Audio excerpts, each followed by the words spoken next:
but we'll figure it out. I didn't see the tweet come through. What's going on, everybody? Monday, November 19th.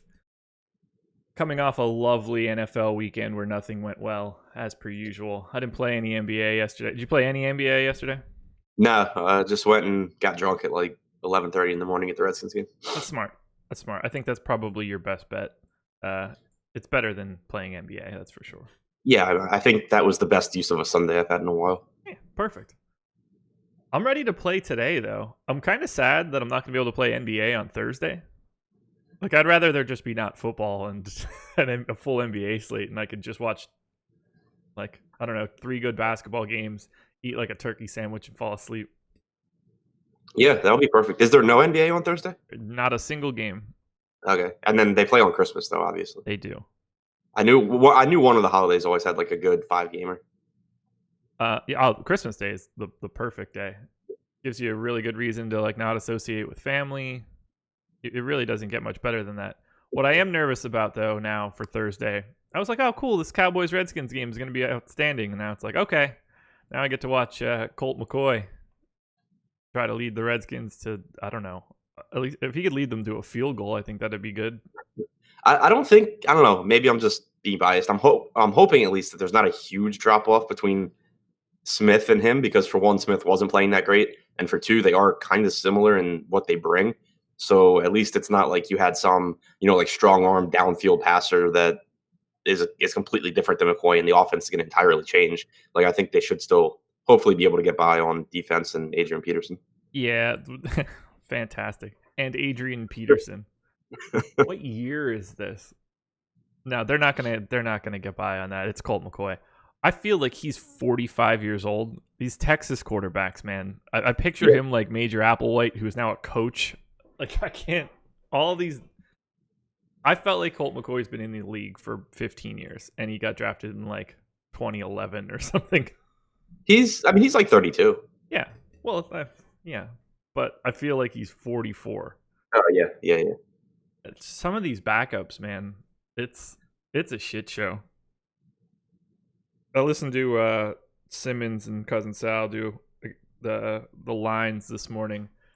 They were just talking about some backup quarterbacks, and like if the Redskins brought in Kaepernick for this, could you imagine what would happen to Thanksgiving football if they brought Kaepernick in? It would be a nightmare. Like I'm all on board with them bringing him in, because obviously he's more talented than basically anything else they can bring in as a backup. But the talk shows and talking points would just be out of control. It would be great. All right, so Andrew Williams in the YouTube chat just said, "Has the live feed started?" Go ahead and hit play, buddy. I think that'll cover you. Or because someone responded to me like, "Josh, you just described Christmas Day," so clearly we're broadcasting something. Yeah, it would be so nuts if he just walked out to the game's in Dallas, right? Yeah. Oh, it'd be great. Before everything's about to start, walks out to the star, takes the knee, honks off a huge bite of turkey leg or some shit. Oh my God, it'd be fantastic. Jerry Jones is just convulsing in the owner's box. But what will actually happen is the Redskins will sign like Nathan Peterman. Yeah, that's probably like the most likely scenario. I don't know. Yeah. Okay, let's do this. We've got 9 games today, I think. Yeah, including, well, just not a lot of good stuff, honestly. We're better off just diving in.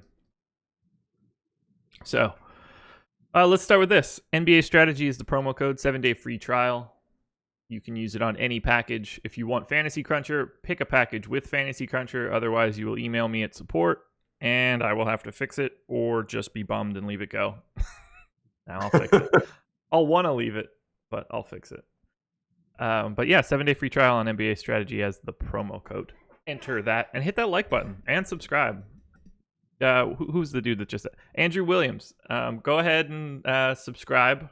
Hit that like button while you do it. And then hit that bell so that you can get notified when the show goes live. And then we won't have any issues. You got it, Andrew. Charlotte Hornets and the Boston Celtics. Hornets 108 implied total. Celtics 110. Celtics only 2-point favorites in Charlotte. Hornets picking it up. If they could get Batum to be a real person, they might be in good shape. We'll start with Kemba Walker. Oh, go ahead. No, I just said that's a big if. I was listening to Nate Duncan and Danny LaRue's podcast this morning as well. Lots of time to listen to pods Monday morning. Nate Duncan commented that he thought Batum looked fat. And I was like, well, yeah, he's been playing like dog shit too, so that explains a lot. Yeah. If this game were in Philly, I'd be really interested in Kemba. Didn't get. I had 1% of Kemba for that blow up game. That was always fun. Yeah, I single entered that day and did not have him. That makes me so sad. Did I update the title? I did. I was mad at myself in general for that slate. Like, I willingly turned a 9-game slate into a 3-game slate along with everyone else. Sure. Yeah, it was a little bit of a bummer. That tweet never went out. So let me post this tweet and then we can officially get started. Copy link. All right. YouTube is just so slow about that sometimes.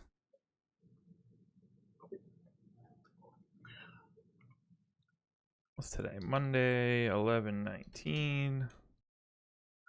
At Ship My Laptop IBM.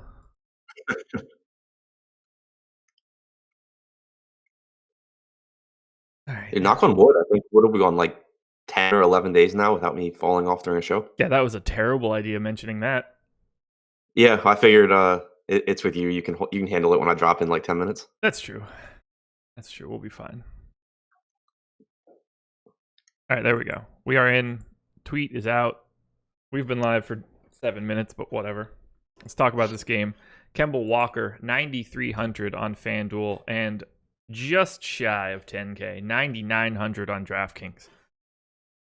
Can you do it here? Is this? I mean, he's going to have no ownership, right?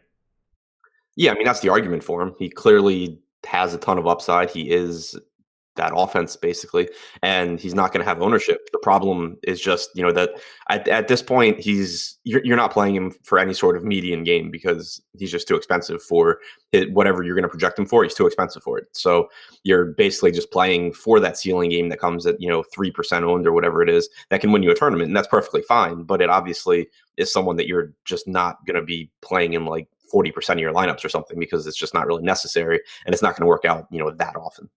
Yeah, it won't take more than like 3 or 4 shares to get over the field here. I mean, I honestly hope he gets some love, but I don't want any part of Kemba Walker. DK in particular, 9,900 is a really tough sell. Yeah, and especially with some of the other point guards on DK that we'll get to, that their price tags are just like dropping or not moving, and it makes them just really, really underpriced compared to trying to get another ceiling game out of Kemba. Yeah, we have these discussions every other day between you and I, where it's just like, this guy's underpriced on DraftKings, this guy's underpriced on DraftKings, and it's just over and over again. Makes it really difficult to get the guy that's actually overpriced on DK now. Yeah, exactly. It's been weird this season in general because it used to be this way on FanDuel, but I guess with them dropping a score now, they've tightened up their pricing on everyone else. And so, yeah, it's kind of been like this year, FanDuel's the one where it's like, yeah, this guy's a little overpriced, but so is everyone else, so I guess I'll still play him. Whereas on DraftKings, it's just the opportunity cost becomes so high, in addition to the actual cost, because you're giving up guys that are just not priced correctly. Right. So, moving on from Kemba, we have a Nick Batum that constantly comes up in my projections because, I mean, I use more than the 12 games we've had so far this season, which is hampering me a bit. Batum been terrible. Are you going to, what do you do with Batum here? He's under 5K on DraftKings now. Probably not play him. That's just fair. Yeah, I mean, if he gets in lineups, he gets in lineups. It's not a big deal, but I'm more than happy to use the rates that he's posted this season, where he's just getting no usage, but he's also not really rebounding. He's not really picking up assists. He's basically just standing on the floor for anywhere between 32 and 36 minutes, depending on the rotation, and doing nothing. So, I mean, he's coming in, he has a 14% usage rate, 16% assist percentage, and 9.5% rebounding percentage this season. He has a floor at that price. It's just, I assume he'll probably pick up ownership just purely because of the price tag. And if he does, he's the kind of guy that normally just isn't going to beat you in a tournament.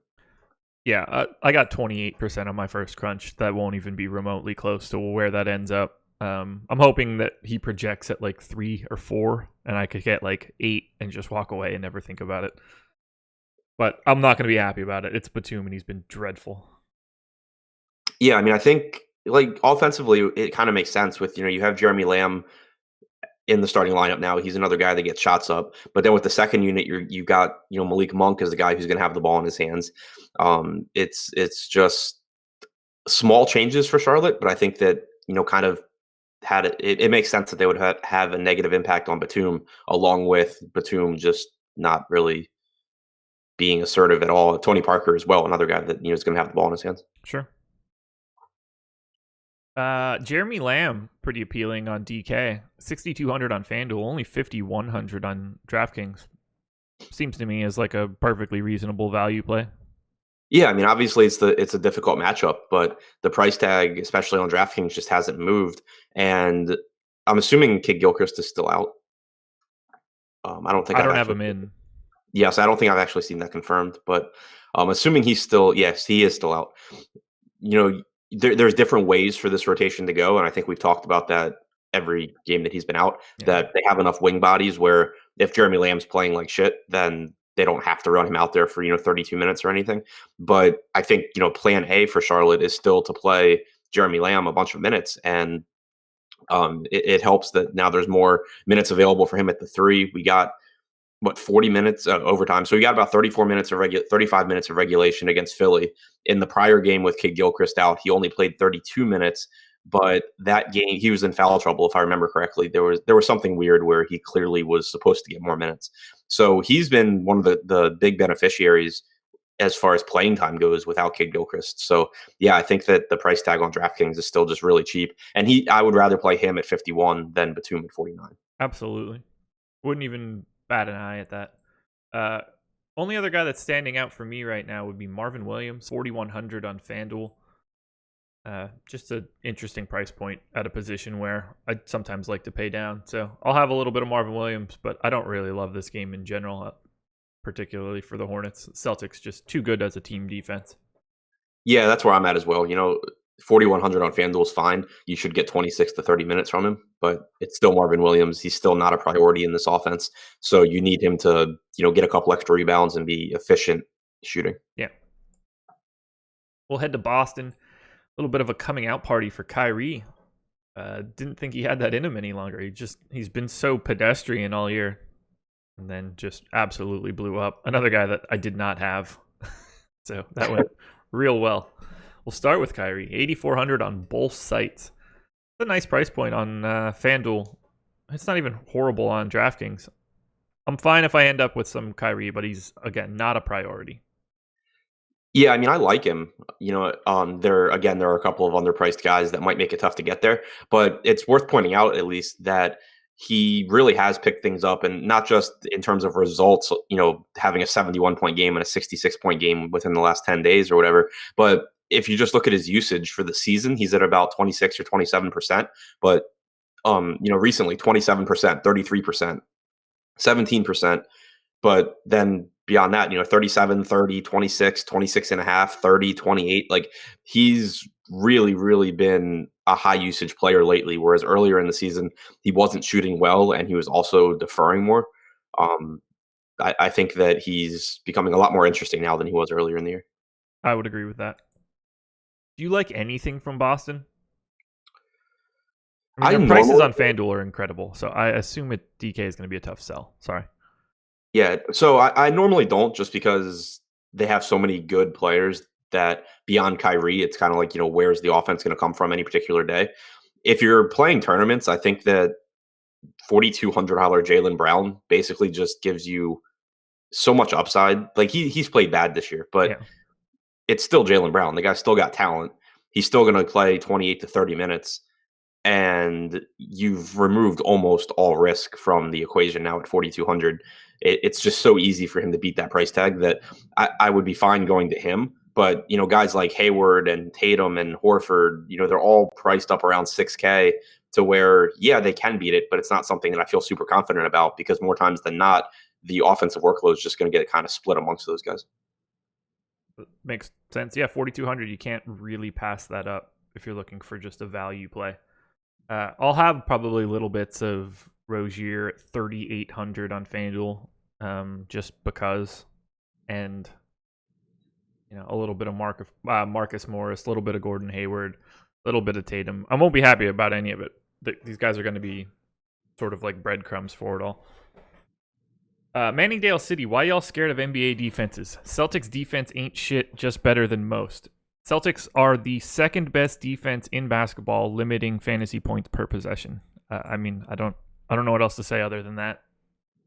I mean, even if you don't think NBA defenses are good, which I think is a perfectly valid argument, you're still comparing them to other NBA defenses. So even if they suck defensively, if they suck 30% less than every other team, you're still not doing yourself a favor by loading up against them. Right. Like you have to factor it in some form or fashion. It's just there. It's not like like Charlotte Hornet guys become no plays to me, but you have to factor in the fact that teams that play Boston score less fantasy points on a per possession basis, slightly. Right. Yeah, and I mean, in general, I agree with his point, especially in tournaments. Like, it's because what happens is I think a lot of times people overvalue a defense, and that's where you can really find discrepancies in tournaments as far as ownership goes, where player A has a massive ceiling in a little bit worse spot than player B, and player B is 5 times as popular because player A is in a worse spot. So I do kind of buy into the defense doesn't matter thing in NBA DFS for tournaments, but it's still something that you should be at least cognizant of, that he has a worse matchup than other people. Right. It's this simple. It's not a crazy number, but you have to think about it like this. Let's say I have Nick Batum projected for 30 fantasy points today against the Celtics before I adjust for the Celtics. And let's say the Celtics have a 5%, they're 5% better than average. Then I'm probably knocking Nick Batum's projection down by like 1.5. It doesn't sound like a lot, but like it needs to be factored in somewhere that they limit you on a per possession basis. So instead of 30 for Batum, it becomes 28.5. It seems marginal when you look at it, but you make those changes across everything and it, shuffles stuff around a little bit. It doesn't suddenly make someone unplayable. You don't take Batum from 30 to 22 because of matchup. I think you agree with me that it would still, like, you'll take minutes, you'll take usage, you'll take price. Like, if you could only factor 3 things into your plays, it would be that ahead of defense, right? Yeah, I would delete the defense column in the sheet straight away before I did anything else. It's like seasoning. It's salt and pepper to me. It's not an entree. A fucking terrible analogy. It makes sense, though. I guess. I think I've used that analogy before. I probably have. At this point, I'm just repeating everything that I've said for the past year. Anything else from Boston? I don't think so. Good. I mean, Gordon Hayward's still playing a bunch of minutes now. He's still clearly not back to full strength, but at some point he'll get there. Yeah, 6K on FanDuel is... Oh, man, I just don't know what to do. Do you think, like, if you're the Celtics, are you worried about him, or is it just like, oh, no, he broke his leg in a really disgusting way? Like, he could take the whole year as far as I'm concerned. I think that's where I would land. I mean, just logically, it makes sense for there to be, like, rehab's not even the right word, but I can't really think of a better one because, obviously he rehabbed and everything and came back, but like for there to still be like a reacclimation period to where he becomes a top level NBA basketball player again. I think it's perfectly reasonable that you don't just break your leg like that and then step onto an NBA floor and it just be like, all right, as soon as I get up to 35 minutes, I'm going to be Gordon Hayward that I was before because, it's like nothing ever happened. Like, I think it just makes sense to not really expect that to happen. Yeah, absolutely. I mean, like, the good thing for him, it all comes down to like athleticism. He needs to just physically be that same guy. He's a smart player. He's not like there's not going to be erosion of his mental game. So it'll just sort of happen, I guess. It's got to be terrifying to come back after something like that. Yeah, I think we've mentioned it before. Like, out of all the injuries that happen in sports, the one to me where I look at it and I'm like, I don't know if I mentally could be the same is NBA players who snap their leg in half doing something like jumping for a rebound. Yeah. It's so scary. Him, PG, who's the guy from Louisville a while back? Kevin Ware. Yeah. Oh my God. Like that shit. John Livingston. Yeah. It's gross. It's so gross. And like to take like a fast break then, or like to go up for an oop like he did against the Cavs, like to ever do that again and think like, oh, last time I did this shit, Right. my leg And exploded. it's just like football. You break your leg, whatever. It's football. You got tackled. It happens. But like for it to happen in basketball and just completely normal things like getting a rebound or dunking a ball, it's just mentally, I can't imagine trying to put that out of your head when you play. Yeah, it's freaks me out. Seeing the video of Alex Smith's leg yesterday too, it was like, I remember watching Gordon Hayward's and immediately shutting that shit off. Yeah, I don't know if you and I have talked about it or if you're aware of it, but it came up a lot on previous shows after the Gordon Hayward injury. I'm kind of weird about leg injuries. Like for some reason, I don't know like what the right word is. Like I find them interesting, and so I end up like I'll see the Gordon Hayward one, and then I'll end up pulling up like Kevin Ware and Sean Livingston and watching them. But I was at the Redskins game, so I didn't get to see the Alex Smith replay until later. But yeah, that was brutal. Whenever like you start seeing the leg move in directions that it has never moved before, independently of the rest of the leg, is terrifying. Yeah, when their foot starts like just wobbling. Yeah, it's just Yeah. the old dangle. Yeah, I don't know. The worst one for me in live action, I mean, like Hayward's is the most disgusting, and Ware's was like just like really scary. But I'll never forget Willis McGahee. It looked like his leg folded in half. I just remember watching it and be like, yeah, he's done. He'll never play again. I don't really remember that. That was when he was at Miami, right? Yeah. Yeah, I think I was like 10 or 11, so I don't really remember it. But wait, how old are you? 28. Yeah. Okay, that makes sense. He was there like early. I was going to say, like, I was like 15 or 16, I think, when it happened. So, but I was just like, are you that much younger? Yeah. That makes perfect sense. I remember where I was watching it. Like I remember we had a blizzard in town that night. Like I remember it vividly because it's burned into my brain. All right, let's stop talking football. That's how I am with Kevin Ware. Like I still remember the apartment I was in college, who I was watching the game with. Like yeah. I can't remember where I was. I picture exactly where he is on the floor though. Yep. Right in front of the bench going out of bounds. Mm-hmm. I could like point to it on the TV set if I wanted to and probably nail the spot. Pistons and Cavs. Pistons 111 implied total, Cavs 100.5, tied for the lowest on the slate with the Mavs. Oh boy. Man, the Cavs are so bad. Good God. All right, let's talk about Drummond. 10K on FanDuel, 9,700 on DK. I mean, this is about as good of a spot as it gets for Drummond. What are you thinking here? What are you thinking of Drummond and Blake combined? Because Blake's price is really weird today. 94 on FanDuel, 10-1 on DraftKings. Yeah, I mean, I like Blake a lot more on FanDuel at that price. I think Blake's fine at 10-1. Like, he still has upside at that price. I don't think there's really any question because he's just doing so much for this team, offensively, rebounding, and picking up assists. But I'll still take the discount, and I think he's more valuable on FanDuel as well because like you have to roster two power forwards. So you're kind of forced into doing that. Whereas on DraftKings, you have to compare him really to all these centers, all the point guards. You have to compare him to basically every other position because of how flexible those rosters are. So I think between the two of them on DraftKings, I would lean toward Drummond just because he's a little bit cheaper, and I just think it's a great spot for him. But on FanDuel, I think I'd be more likely to end up with Blake. I think I agree with you there. Ownership is out, by the way. If you want to check that out and you don't have an account, NBA Strategy promo code. Can't go into it too much. That'd be 2 in the first 24 minutes. That's a little much. But yeah, we do have ownership. Let me circle back to that Charlotte game just to see if anything's standing out. Kemba, 4% on FanDuel, 0 on DK. That makes sense. I mean, it won't be 0, but you can treat it like a 0. Lots for Batum, which I'll comfortably get away from now. Jeremy Lamb at 15% on DK, I think makes sense. And nothing really standing out on the Celtics side. So there we go. No ownership really for Drummond or Griffin on DK. 5% for Drummond, 3% for Blake.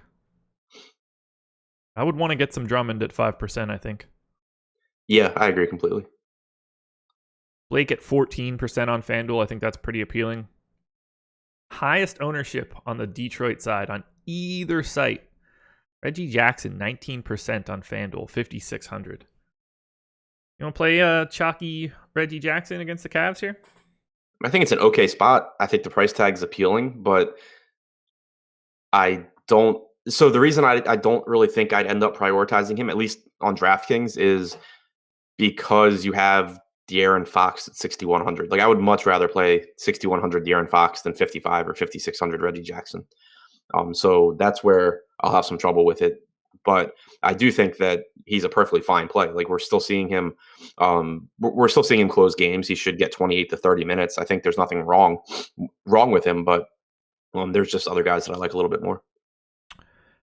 Julie in chat, who is, I think, actually Chris, but either way, the promo code is in the last step after you're signing up. So before you would ever hit complete on everything, though, there will be a place to enter a promo code, just like entering like a coupon code in any checkout. Anyway, $3,900 ish on DraftKings is mildly appealing. I'm trying to pull up their game from 2 games ago, because last game Ish actually didn't close. Langston Galloway closed and Stanley Johnson closed. And I've been really hesitant about trusting the fringe players in this rotation because we've seen Dwayne Casey kind of just mixing and matching guys. But Langston Galloway has been just eating up minutes for a while now. And he played 30 against Chicago. Ish only played 20. Okay. So I have at least concerns there about going to Ish. He's someone that I normally don't like to roster anyway. Yeah. But if there's going to be, like fluctuation and he's not going to consistently close games anymore, then obviously he loses a ton of value. But I'm also not sure that wasn't just like a 1-game blip on the radar kind of thing. Yeah, Ish at 3,900, Langston Galloway at 3,800. Ownership for both, 4% and 1%. I'd suggest having some of both of those guys if you're playing 150. You really just have to hash out how often do you think Ish is going to get a couple extra minutes, because at 3,900 on DK, like, he really can provide some value at that number if it's going right. He has, like, he's not afraid to shoot. It's basically Reggie Jackson, Blake, and Drummond soaking up usage, and then there's everyone else on this team. Right. I would want a little, just because of the matchup, Cleveland's so bad defensively that they look good at sub 4K price points. Right. And Galloway would get blowout run too. Like, not saying that that's a consideration as far as I'm predicting a blowout. I'm just saying, like, it's one more path for him to get there. Yeah, like, I think he's a good value in general, and I have him projected for 25 minutes. And there's upside in that it could be 30 minutes because the Pistons are up by 30 in the fourth quarter. 2 games ago, Galloway, Ish, and Reggie Jackson all closed. Blake didn't, which is obviously weird, but Reggie Bullock did. So most likely that's where, like, you can put Blake in for Reggie Bullock and you would still have that small closing lineup of Reggie, Ish, Galloway, Blake, Drummond. So that's 2 semi-competitive, at least, games in a row that Galloway has closed. My pug is passed out hard in my office, just snoring up a storm. Sorry. Do you want to go to any other Piston here? I don't think so. Okay, good. You shouldn't. Yeah. Let's go to this Cavs team, who are basically all better priced on DraftKings than FanDuel. I'm assuming that Kyle Korver is back. The rest of this team is just sort of bad. I got a lot of one guy. I don't know why I got a lot of him, but we'll get to it when we get to it. Talk Larry Nance first. I'm just going to go broad brush. Any interest in Nance? Not really, especially assuming Korver's back, because before all the injuries, we saw Larry Nance essentially be the backup center to Tristan Thompson. He was getting no minutes at the 4. It made him basically unplayable unless you were just hoping Thompson got in foul trouble. Then with the Decker injury and the Chetty injury, we saw Nance playing a ton of minutes at the 4. With Chetty back last game, he came off the bench, so he was still clearly limited. You had Korver out. You still got a bunch of minutes for Larry Nance at the 4. But now, assuming Korver's back and assuming that Chetty is back to playing, at least some reasonable amount of minutes in like the mid 20s or maybe pushing 30, then it's just those 4 minutes are drying up. And I think you're going to start seeing Nance going back to essentially being the backup center, which appeared to be the role that they actually want him in. So if Nance is still in the starting lineup, I will still have interest, but I'm expecting that you get Chetty back in the starting lineup. You have Korver getting some minutes at the 4. So basically it's just, if they show me specifically that they're still going to play Larry Nance at the 4, I have some interest, and that would be by starting Larry Nance at the 4. But if they don't do that, I don't have interest. Okay. Anything for Colin Sexton? 5,100 on DK, I guess, is pretty appealing. Yeah, 5,100 is a pretty nice price there.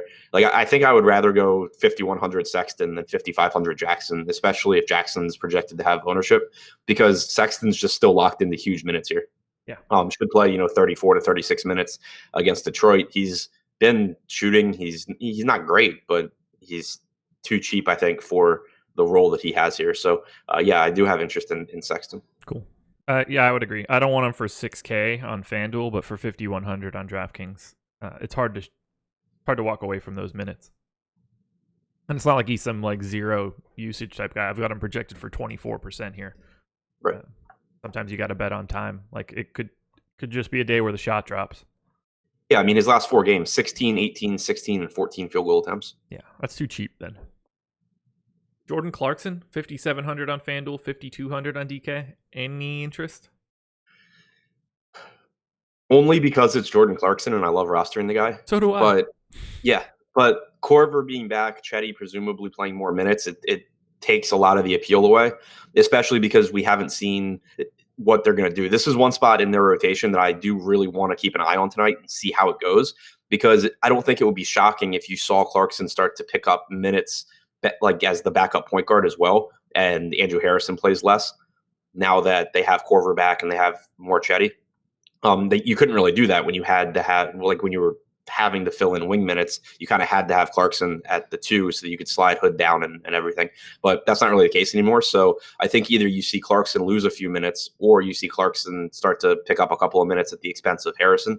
So that's something to watch, but it's not something, I don't think he's discounted enough where I want to, run him out there expecting it to happen. Chat is talking a lot about Nwaba. I feel like no one's paying attention to the fact that Kyle Korver is back and only looking at the minutes. You have no interest in David Nwaba today, correct? Not in rostering him. I think that they specifically said he's going to remain in the rotation. Yeah. And so it makes it just even worse for basically everyone. But I don't think that he is fantasy relevant. No. He's not going to get upper 20 minutes like people are talking about. There's just not enough minutes left in this team. Right. I think you see him get around 20. You see Korver take some of those minutes. You see Chetty get some of those minutes back. It's another reason, though, why I'd be kind of surprised if Larry Nance picks up much, if any, time at the 4. Yeah, I have Nwaba in for 15 minutes right now. I just have I don't know. Someone would have to point out a very specific place to take minutes from for that to get significantly higher. Yeah, I mean, I have him around 20 right now, but I still am going to go back through and adjust some stuff. So yeah. Either way, you're certainly not playing him for 4K on FanDuel. There's essentially no upside. Let's not forget that he is still David Nwaba. Yeah. He's a fringe rotation player on one of the 3 worst teams in basketball. So, okay, we need to talk about this one particular person. I don't know why he came up as much as he did. I got 37% of him. We're projecting him for 5% ownership. Why in the world am I getting so much Rodney Hood? I have no idea. Yeah, I got quite a bit. I have him in for 30 minutes. Could that be the problem? That seems about right. 28 to 30 probably. Yeah. I don't know what to do. He just projects better than everybody else in his price range for me right now. I don't know. I mean, I don't think it's crazy as far as upside goes, because he'll go out there and take shots and he'll play 28 to 30 minutes. It's not a terrible matchup. It's just weird because normal, like if he's popping up for you today, I don't know why he wasn't popping up for you the last 3 games. I wonder if his price dropped. That's the It answer. might have a little bit, yeah.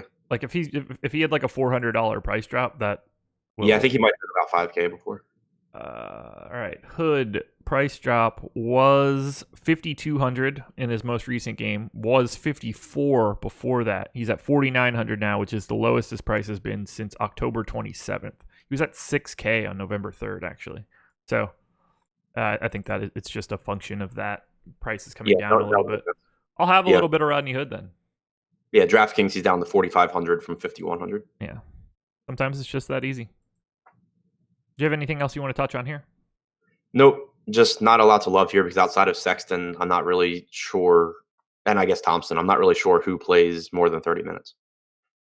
I probably shorted this and didn't really talk about it enough, but Blake Griffin for 9,400 on FanDuel I think is a really nice price. If he's only 14% owned against this Cavs team, there's not really anybody on the Cleveland side that can match up with him. It's certainly not Nance or, I guess, Chetty. Yeah, I mean, I'm expecting Chetty to get the start there. Yeah, so I like me some Blake Griffin. Moving on. In what should be a really good basketball game and not a really good fantasy game, the Indiana Pacers hosting the Utah Jazz. This is a very surprising line to me, which says to me that we're probably not going to see Oladipo, even though I have him in. Pacers 102 implied total, Jazz 103. If the Jazz are favored in Indiana, there's no way Oladipo's playing. Yeah, that seems weird, especially because the Jazz has been playing really poorly. Right. It's not like the Jazz are on some heater. The Pacers are good. Like the Jazz would not be the team that would just come into Indiana favored, unless Oladipo is either out or very, very compromised.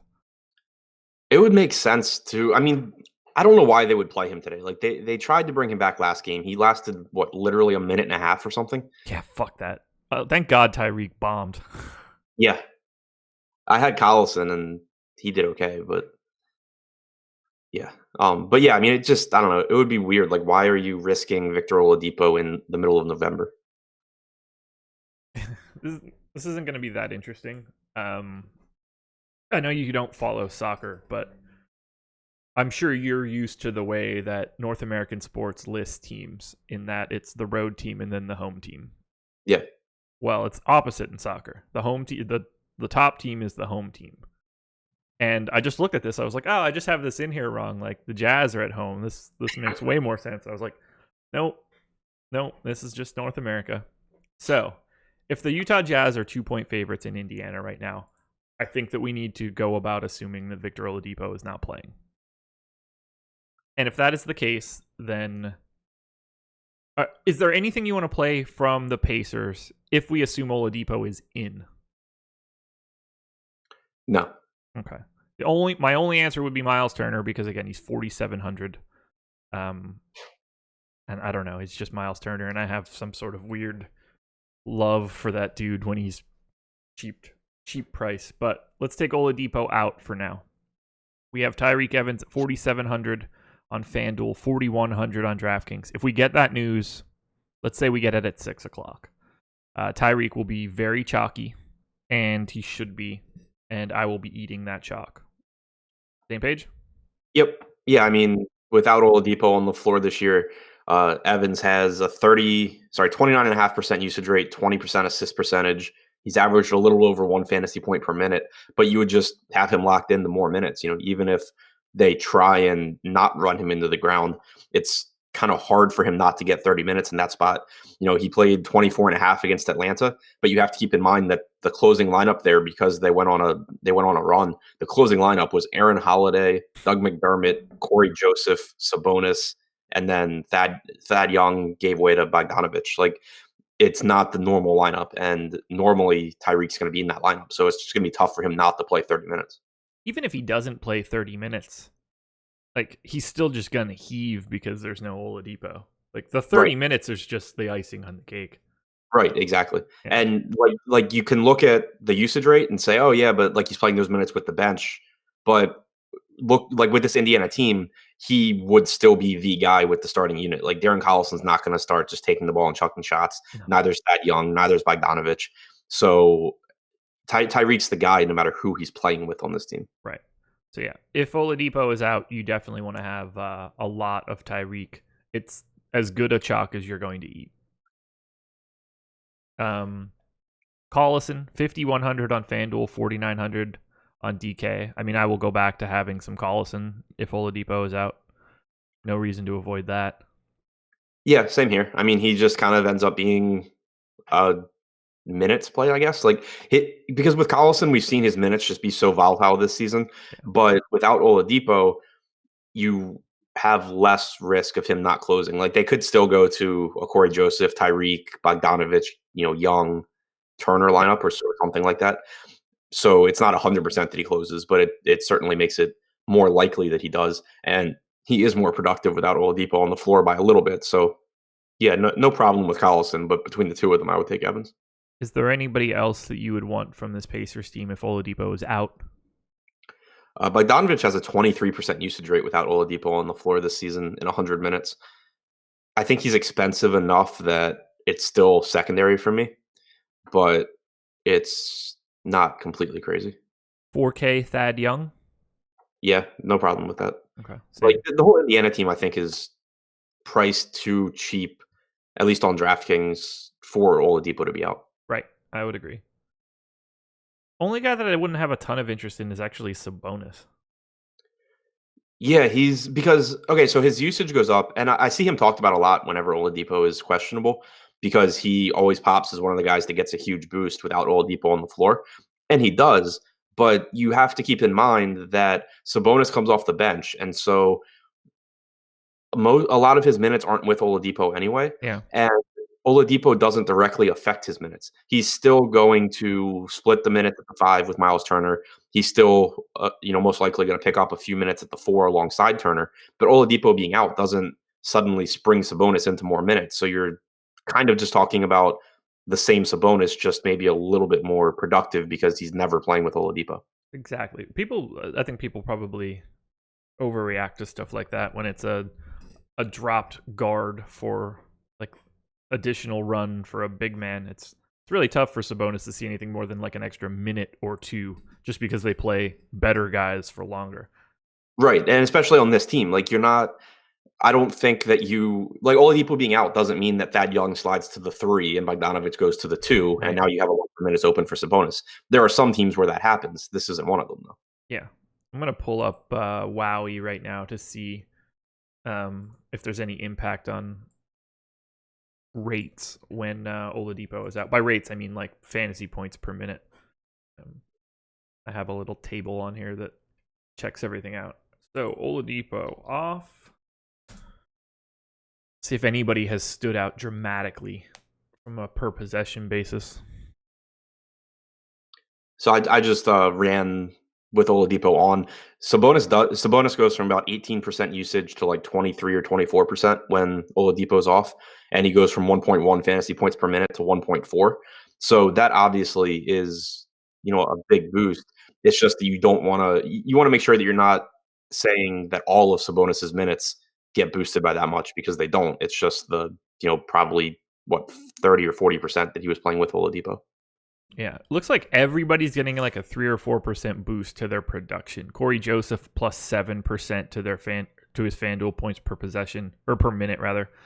Dougie Buckets 4%, Tyreke 3%, Sabonis 6%, Bojan 7%. I mean, now we're getting into guys that only played 70 minutes without him. Collison in 46 minutes without Oladipo, 11% higher FanDuel points per minute. Yeah, nothing outrageous.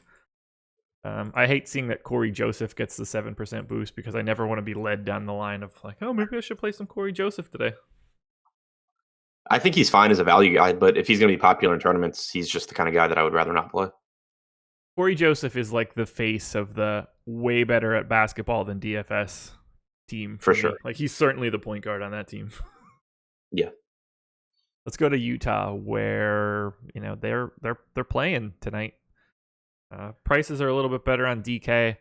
I got 1% of Jay Crowder on FanDuel and nothing else. Is there anything for you for Utah? I think outside of Gobert and Mitchell in the 7s, I'm probably good. I like their price tags. It's just going to be such a slow-paced game, I think, that it's not super appealing. But on DraftKings, I think everyone's too cheap. I mean, Mitchell 7,300 is the most expensive guy on the team. Rudy Gobert can absolutely smash in the spot at 7K. Rubio should play around 32 to 34 minutes at 5,700. You have Ingles, who, I hate rostering the guy, but he plays about 35 minutes a night. He picks up assists, he does some scoring, and then Crowder, playing 30 minutes at 4,200. So I'm not forcing these guys in, but I do think that they all have upside on DraftKings. This game entirely, like everyone, I think is just underpriced on DraftKings. Yeah. Jazz 26th in my model in pace, Pacers 27th. And that's showing in the Vegas line. This game is going to be a slog. Yeah. I mean, like Derek Favors at 4,600 is a crazy price point, but like there's only so much you could like here. If you're going to have unless you're fully game stacking, which would be a really contrarian way to go about this, I probably wouldn't want to have more than like one of anybody on either of these teams. That's what I was going to say is that, I think everyone's underpriced for their ceiling, but because of the pace of the game, it makes it unlikely that multiple guys go nuts. So I probably would limit it to being, like Donovan Mitchell or Rudy Gobert or Ricky Rubio, instead of going like two or three of them and expecting a shootout. Yeah, that's going to be a tough sell. Ready to move on? Yes. Oh boy. This one should be fun. Philadelphia 76ers hosting the Phoenix Suns. Sixers 117.5 implied total. Suns 105.5. 12-point favorites at home for the Sixers. Sixers solid fantasy defense. Suns the worst team in basketball at stopping people from scoring fantasy points. At least I think they're the worst. Nope, second worst. Bulls are now dead last. Congrats to the Bulls on that one. Illustrious. Embiid 11-5 on FanDuel, 11-1 on DraftKings. I don't know what else to say. Like, I'm going to have Embiid today. Yeah. But there's not even an approximation of someone that can slow him down on Phoenix. Everybody knows that DeAndre Ayton is offensively solid, but he had no defensive chops to speak of coming in here. I don't get the sense that he's going to start it against the second best offensive center in basketball. No, and still, so the one thing that I'm always making sure to pay attention to with Philadelphia, especially with Embiid's price tag rising, is I want to make sure that he's still getting his 12 to 14 minutes with neither of Jimmy Buckets or Ben Simmons on the floor, and that's still happening. So he's getting those 12 to 14 minutes where he averages 1.6 fantasy points per minute, and then he's getting the rest of his 36 minutes where he's still very, very, very productive. So as long as he's continuing to get that stretch of time with the second unit where he's just the guy absolutely and doesn't have to share the ball with anyone, he's going to remain one of my favorite plays. Phoenix Suns defensively 28th in free throw rate. That plays right into the hands of a guy that puts up 20 free throw attempts on the reg right now. You might need him to smash in three quarters, but I'm going to have some Embiid. What do you do with Simmons? 9,400 on FanDuel, 8,900 on DK. His price has come down to the point now with Butler here that he is a positive play, in my opinion, based on his previous rates. We just need to talk about what we think his current rate is. Right. And so I kind of just think whatever Simmons I get. But he's the one that I feel worst about out of Embiid and Butler and himself. He finally had a good game with Butler. He put up almost 54 fantasy points against Charlotte. But he had a 20.9% usage rate, which is better than it was in either of the first two games, where we are seeing the usage trend up at least. But I just have a hard time expecting him to get quite as much as he was without Butler. I expect his assist totals to take a little bit of a hit. And his playing time, I think he maybe loses, a minute or two as well. Like we've seen, he played 39 against Charlotte, but that was with 5 minutes of overtime. So I think giving Simmons 34 minutes instead of 36 kind of makes a difference as well. I don't have a problem with him, but I would rather go to Embiid. I don't want to go to both of them. And I think I would rather go to Butler at a cheaper price point as well. Ben Simmons, 9,400 on FanDuel. Kemba Walker, 9,300. Who would you rather have? Kemba. Okay. I think he Simmons played projected 24% ownership. Kemba 4. I mean, I think they're really close, but I think that you project Kemba for more minutes. He's got a higher usage rate, which translates to a higher ceiling. He doesn't come with all the peripherals that Simmons does, which means Simmons, I think, probably has a little bit higher floor. But if you give me Kemba at lower ownership and with probably a higher ceiling, I would take Kemba. I would agree. Jimmy Buckets, 8,500 on FanDuel, 7,900 on DK. I feel like that's a pretty tough price point to get away from, especially against these Suns. Yeah, I like the price point. I like that he's already playing, pretty big minutes. Granted, I guess 5 of his minutes last game did come in overtime. So he really only played like 32. But, around the 20% usage rate for him. I don't love him. I don't love Simmons. I do love Embiid. I'm fine with that. I would want to have parts of all of these guys for sure. And I would rank them Embiid, Butler, Simmons. And I think you're on the same page. Yeah. JJ Redick, 5,600 on FanDuel, 5,300 on DK. Just kind of a guy where if I get it, I get it, but I know that I'm not going to have it in bulk.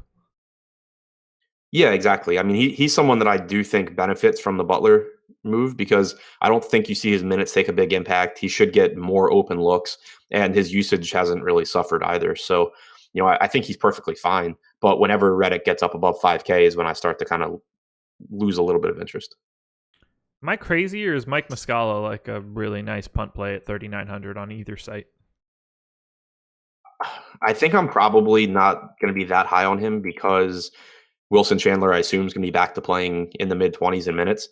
And 2 games ago, you got 32 minutes from Muscala, but that was the game where Embiid was in huge foul trouble, picked up his 4th like a minute into the third quarter. Yeah. And then last game was the second game of the back-to-back where Wilson Chandler was limited to about 12 minutes, and Muscala got the start, I believe.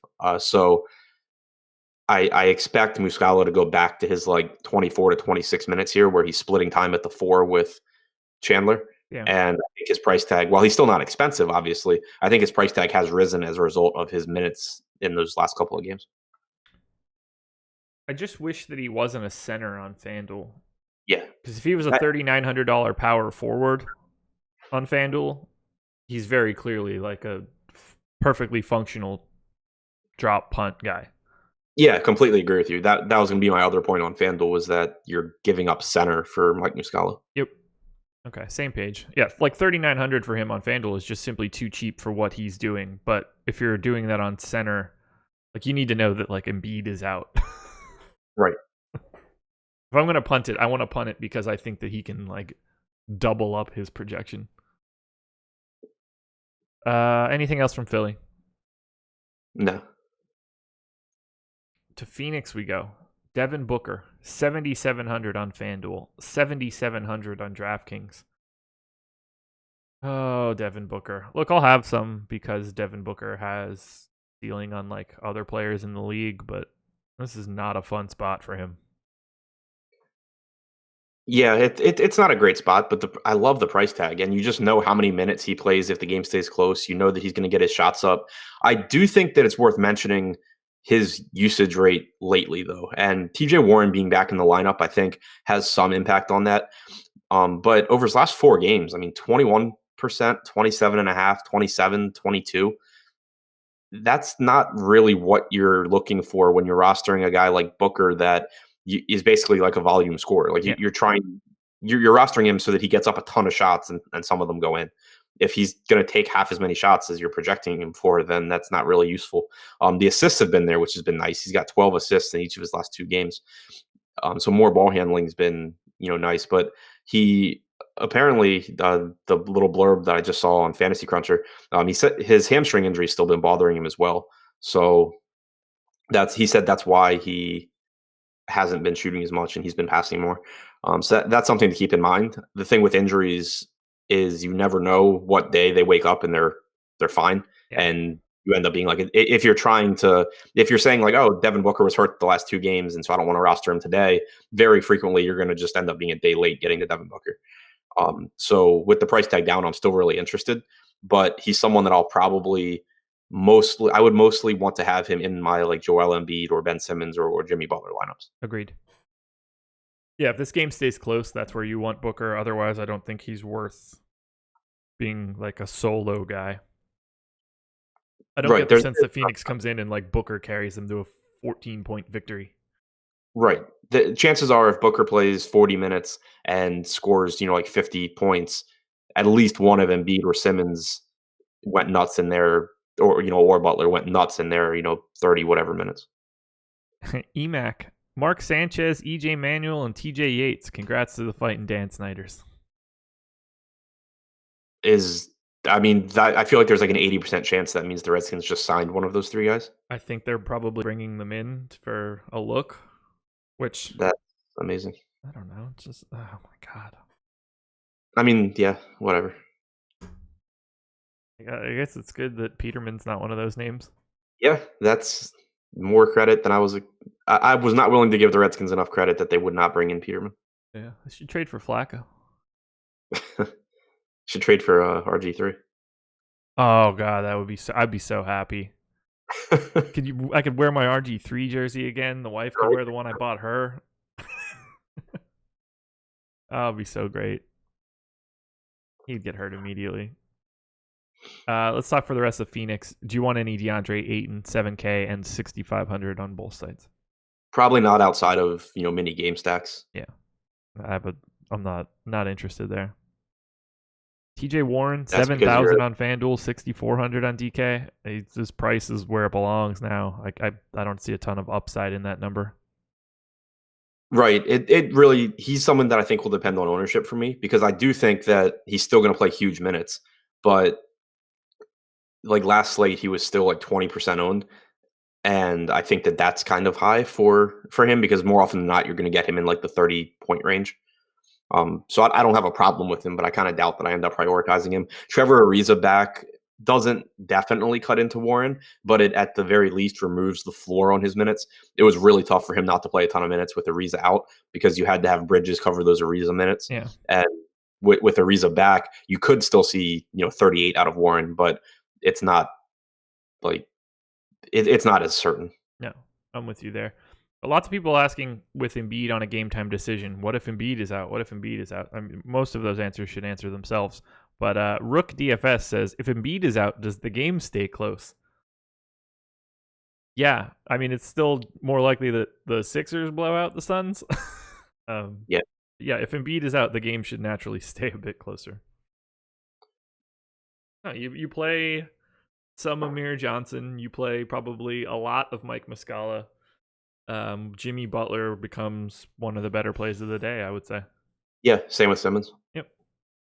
But I assume Embiid's fine. I mean, unless I could be wrong, but the game time decision tag is from him hurting his hand 2 games ago. He played the second half of the back-to-back. He said he was fine. He said he would play. He did play. As far as I know, we're talking about the same injury. Yeah, I think so too. Look, like this is the perfect spot for them to sit Embiid for rest. Home game against a garbage opponent. Like this is the spot where you do that. But yeah, I don't know. Worry about like if Embiid sits, it's like the least confusing thing to look at. You don't even need to hypothesize what to do. It'll all answer itself. Yeah, you just bump everyone. You bump the rates for guys like Simmons and Butler. You bump the minutes from Muscala and Amir Johnson. Yeah, there's not much to it after that. You bump the usage rate for JJ Redick too. Sure. Do you want any part of anyone else on Phoenix? I don't think so. I mean, yeah, outside of, I'm just not really that interested in Phoenix outside of mini game stacks or even full game stacks, just because the Philadelphia guys offer so much upside that I don't really want to be putting myself in a position where a Phoenix guy has a really good game and I don't have Philly guys. Yeah. Isaiah Cannon for 3,800 on FanDuel is someone that pops up a little bit for me as like a punt option. Don't be happy if you do it, but it's feasible. Yeah, the minutes should be there. Who knows what he does with them? Yeah, exactly. Let's move on. The Atlanta Hawks hosting the Los Angeles Clippers. Hawks 110.75 implied total. Terrible defense. Clippers 118.25. I thought their defense would have been better, but they're actually below average in terms of fantasy points per possession. Kind of crazy to me. We'll start on the Atlanta side. I'm assuming still no Prince. John Collins back. Anything else of interest for this team? I don't think so. So Trae Young, 7K on FanDuel, 6,300 on DK. I kind of like Trae Young here. I don't hate it. I hate Atlanta in general. Like this team is running like 18-man rotations with everyone playing 30 minutes or less. Yeah. Yeah, I have Trae And Young and Bazemore at 30 minutes. Everyone else is like in the mid 20s. right. And the thing and I would project him like that as well. But the other thing is the like fluidity of the rotations that they're using. Not only are they playing a ton of guys, but we're just seeing, hockey line changes and just, insane rotations.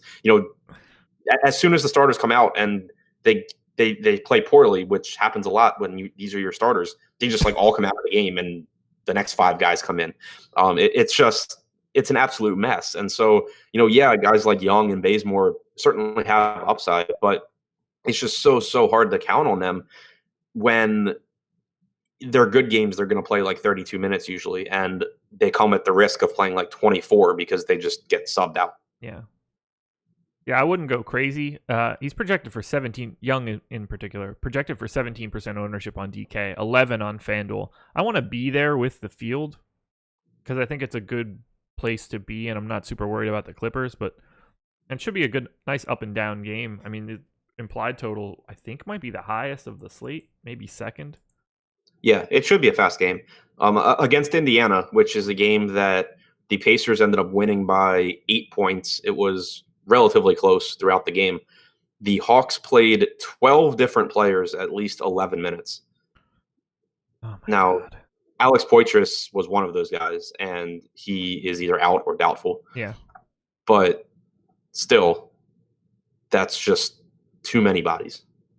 Completely agree. Especially when they like all play the same position. You have your bigs, but you have, Collins, Len, Dedmon. Plumlee didn't play in that game when 12 guys did.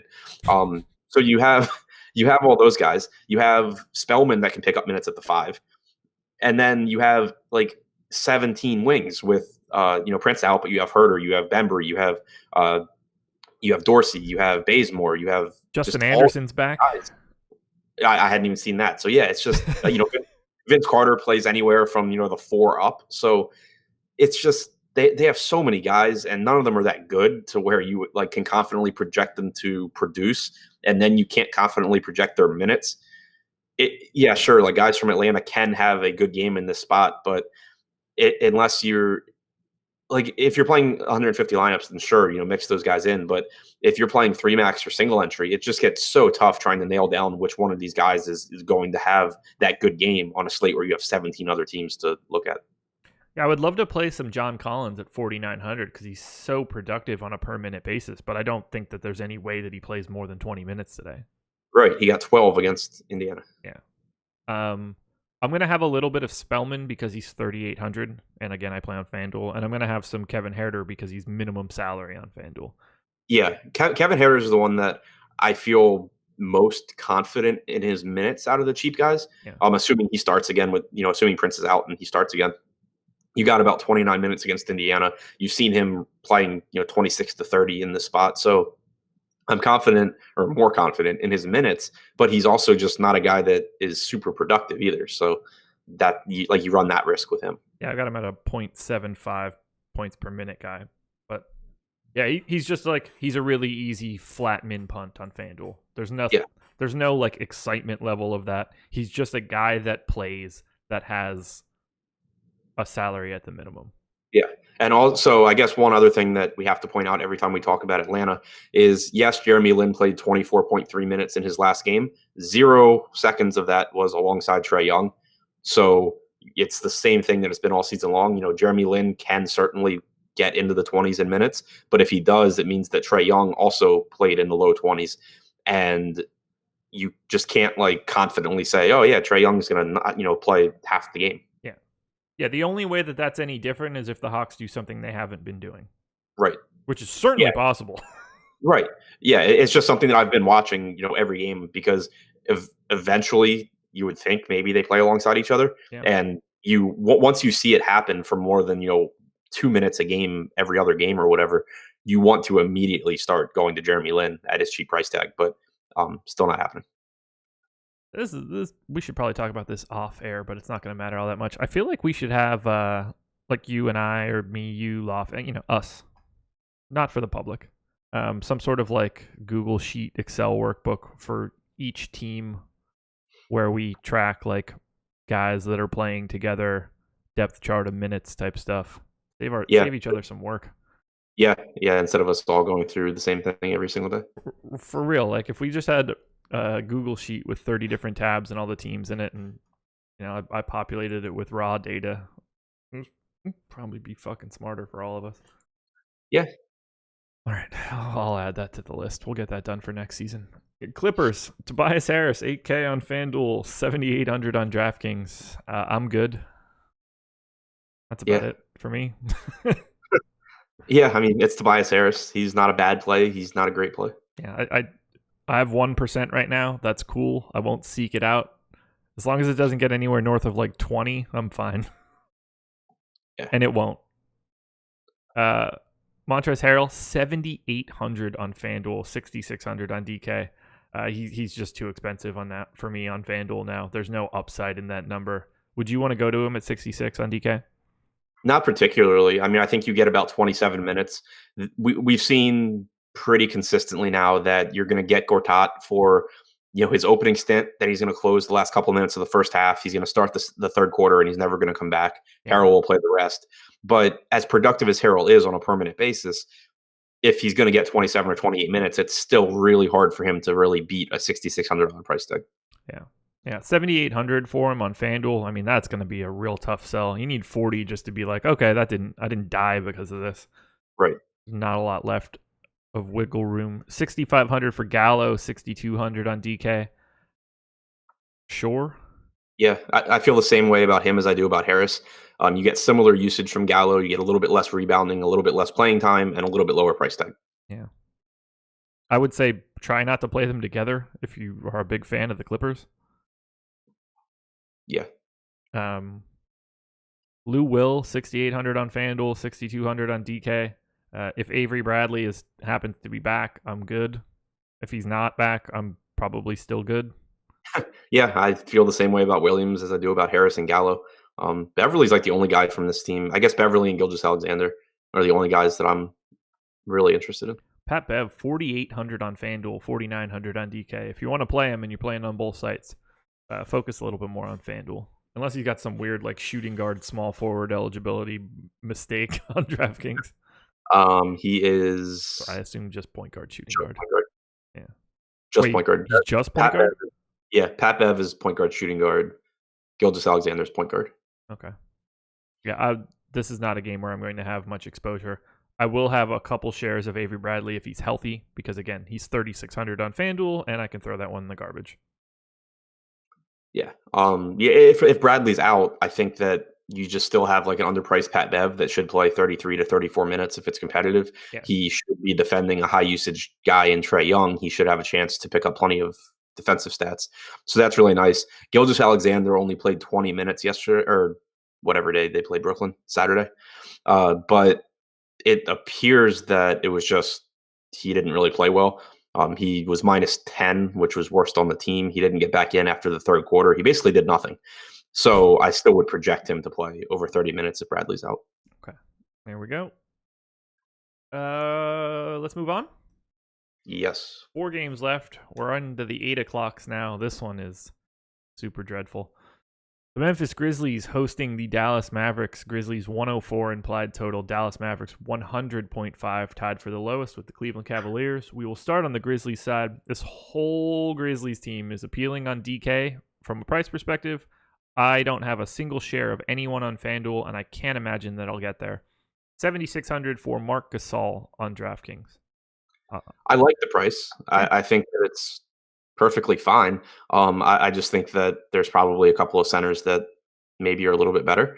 But yeah, no issue with Gasol at all, especially as a floor play. Yeah, Memphis dead last in my pace rankings, so not going to be the quickest game in the world. Much big time pace down game for Dallas. Makes that unappealing. 7,200 for Mike Conley. Both of these guys, let me be specific here. Gasol and Conley both at 25% expected ownership. That is just a place that I would not want to be.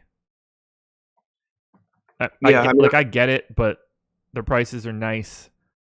I don't really love the idea of chalk in this like slow down game. Yeah, I agree with that point ownership wise. I do really like Conley as a play just because, yeah, I mean, you should get 34 to 36 minutes from him. He's the highest usage guy on their offense. It's not a bad matchup. It's a pace off spot for Memphis. And it's just hard. It's really hard for Conley to disappoint at 7,200, and he certainly can just blow it out of the water. Big fan of Gasol and Conley for cash on DraftKings today. Not sure about Gasol, just because there's always cheap centers and you can always kind of go cheap there. Conley for sure. Yeah. Gasol would really just end up depending how my roster is built. Gotcha. Jaren Jackson, 5,800. Man, that's a great, like, you're either getting $5,800 Jaren Jackson and he has to get there in 20 minutes or he can get there in 34. Right. It's one or the other. Yeah, I like him in tournaments. I can't trust him in cash games. Exactly. Do you want any slow-mo or Shelvin Mack? I hate slow-mo so much. So do I. But 4,600 should play around 30-ish minutes. It's fine. If I get him, I get him. But he's another guy that I also pay pretty close attention to when he's going to be popular because he just doesn't – he's not a high-usage guy. So you're depending on him to get there with rebounds and assists and score some points. And if he's going to be really popular, then just as a general rule, being below the field or fading, guys like that generally ends up being a positive move just because a lot has to go right for them to put up the kind of score where you can't win without him. But if he's going to be low owned, then going to guys like that is nice because they just project as good plays at their price tag. JaMychal Green is back after breaking his jaw, right? That's what he did? Yep. Okay. 4,100 on DK. Definitely going to have an impact in Jaren Jackson, or they just shave the minutes from the rest of the garbage that plays for this team. Do you have any interest in JaMychal Green? Assuming he's on some sort of a minutes limit just because he hasn't played in a while, then not really. If he's not, then yes, 4,100 I think would be a really nice price tag. He obviously does take appeal away from Jackson, from Anderson, from Shelvin Mack, from basically everyone because Memphis has been playing the rotations they've been playing, like they're playing guys like Wayne Selden at the 4. Yeah. And they've just been playing incredibly small. So this is a spot where even though Green plays a different position than, Shelvin Mack and everyone else, it affects them because, unless you're just going to drop someone from the rotation, you end up sliding all these wing guys back up into basically 2 positions instead of 1. So it would be less minutes at the 2 for Mack. It would be less minutes, at the 4 for Selden, which pushes him to the 3, et cetera. So Green being back really just makes everything a mess. If we get news that Green won't be limited and you can project to him for like 28 or 30 minutes, then 4,100 is way too cheap. We're getting word in our premium Slack that his minutes limit yesterday was reportedly 27. That's a weird minutes limit. That's not a minutes limit. Right. That's like your minutes limit is you're going to play your full rotation. Yeah, you're in. Right. So I've got him in for 22 right now. I'll pay attention to it. 27 is weird as shit, man. How many minutes did JaMychal Green play last year? It was 30, and that was when no one was healthy? Well, it depended. I mean, there were some games where he hit like 38 when they had, 8 bodies. When Jarrell Martin was the functional part of that offense? Yeah. Taking pull-up 18-footers and stuff. Dude was he's straight garbage. Let's talk Dallas. I assume no Wes Matthews still? Listed as doubtful, last I saw. Perfect. 7,200 for DeAndre Jordan, 6,400 on DraftKings. I'm good. He's chalky on DK? Yeah. I said that like it was a question. That should have there shouldn't have been any up talk there. He's chalky on DK, 17%. Right. I mean, I think he's underpriced, but so are so many people on DraftKings that it's just going to be hard for me to prioritize a guy who's popular or projected to be popular in a game that I expect to be really slow paced and against a Memphis team that is like they're good defensively. It's not like this is just a slow team that gives up a bunch of points. Like they're a slow team that plays really good defense. Yep. Luka, 7,800 on FanDuel, 6,600 on DK. I'd entertain this one. I'm not opposed to it. He does a ton of stuff. I like Luka a lot, but he's someone else that I like he's the kind of guy that I think should really benefit in games where he's getting more possessions because he does so much with those possessions, whether it's picking up assists or scoring baskets, and obviously grabbing rebounds as well, that he just kind of gets hurt across the board in pace down games. So I'm not opposed to him, but I'm not as excited as I would be in a lot of other spots for this price tag. Agreed. Yeah, yesterday's tweet was JaMychal Green expected to be limited to 24 to 27 minutes. Yeah, I think that makes him fine at 41. Yep. Harrison Barnes, 6,300 on FanDuel, 5,500 on DK. You get it, I guess. Yeah, exactly. The DraftKings price tag is appealing, but it's still Harrison Barnes. It's still a tough spot. Yeah. Do you want DSJ, 5,700 or 5,000? It depends on Barea. Barea is questionable. If Barea were to miss, that's DSJ's direct backup, and so frequently we just see DSJ play awful, and we see Barea play really well because Barea is just unbelievably efficient, and so it makes it really easy to lose. It makes it really easy for DSJ to lose minutes. But if Barea were to miss, then his direct backup becomes like Devin Harris or Jalen Brunson, and those aren't guys that I expect to steal minutes quite as often. So it would make me a little bit more confident in projecting him for 28 to 30 minutes. Still not a great matchup, but he is the kind of guy that when you can get him for cheap, especially if he's low owned, it becomes appealing. Okay. Speaking of Barea, 4,100 on FanDuel, 4,400 on DK. He just grades out so well on a per minute basis. I hate this dude so much. I mean, I like him, but he breaks projections. It all comes down to his projected ownership for me. Yeah. Because when Wes Matthews has been out, we've seen people be super excited about JJ Barea. It's had zero impact on JJ Barea's minutes. He's just the backup point guard. You're getting Devin Harris playing minutes at the 2. You're getting a bunch of minutes for Dorian Finney-Smith, which makes sense because he's been Matthews' direct backup all season. Yep. So if people are using the fact that Barea has had a couple of good games as confirmation bias that he's getting playing time because of Matthews being out, then I'm not going to go there. But if people aren't going to roster him, then sure. Justin Bug in YouTube. Is this live? Why are they doing a show so early? Or do they always do one this early? Shout out, Justin. Well, welcome, buddy. NBA Strategy is the promo code. 7-day free trial at awesemo.com. You can watch us do this early show every single day. And yes, it's live. That's fantastic. Yeah, so Barea for 4,100 on FanDuel. I have him in for 21 minutes. And he's the second best per minute guy on this team. Right. And when you're projecting guys like this and it's just a straight number, these are points divided by salary, he's pretty clearly the best per dollar guy on Dallas. I mean, maybe not pretty clearly, that might not be the right way to say it, but he's really good in that time. The problem is when you run Fantasy Cruncher on stuff like that, it doesn't know that there's no upside that direction. He's basically a guy that I should run at zero randomness. Because my randomness makes it assume he could potentially get extra minutes, and that's not really a scenario barring Dennis Smith getting hurt. Right, he can get 24 to 26 because Dennis Smith Jr. plays awful. Yeah, and that happens a lot. But it's not. We haven't seen much or any of JJ Barea is playing really well. We need Dennis Smith to get his minutes. Let's play them alongside each other. That hasn't been happening. Yeah, and that just it's the Jeremy Lin Trae Young thing, except for you get a few more minutes for Barea than Lin usually. Tyler Yarnell in chat, Barea or Lin? Same guy.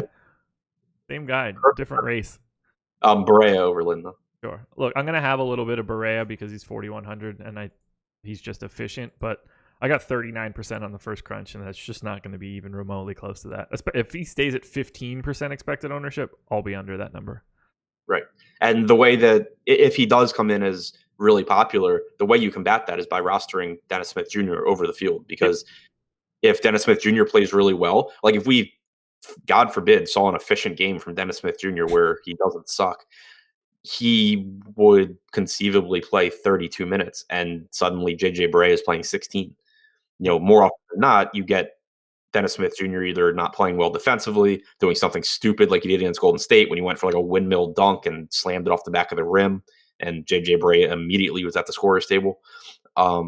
You see more stuff like that than efficient scoring, but it's still something that happens. And in those games, you'll see Barea play less minutes than his average. Michael Jackson in chat.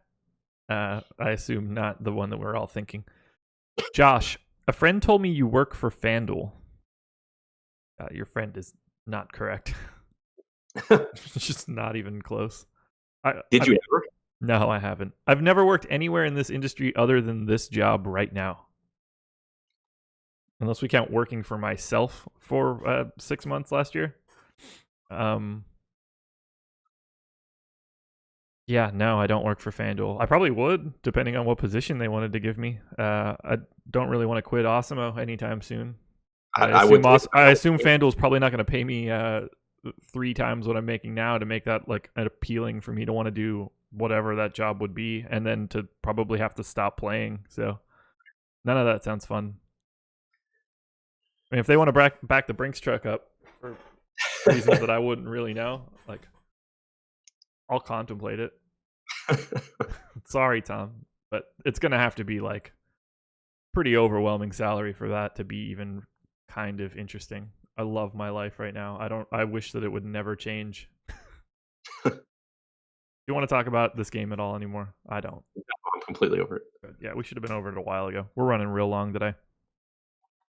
Bucks and Nuggets, and we have a lot to talk about in these last 3 games, so that's fantastic.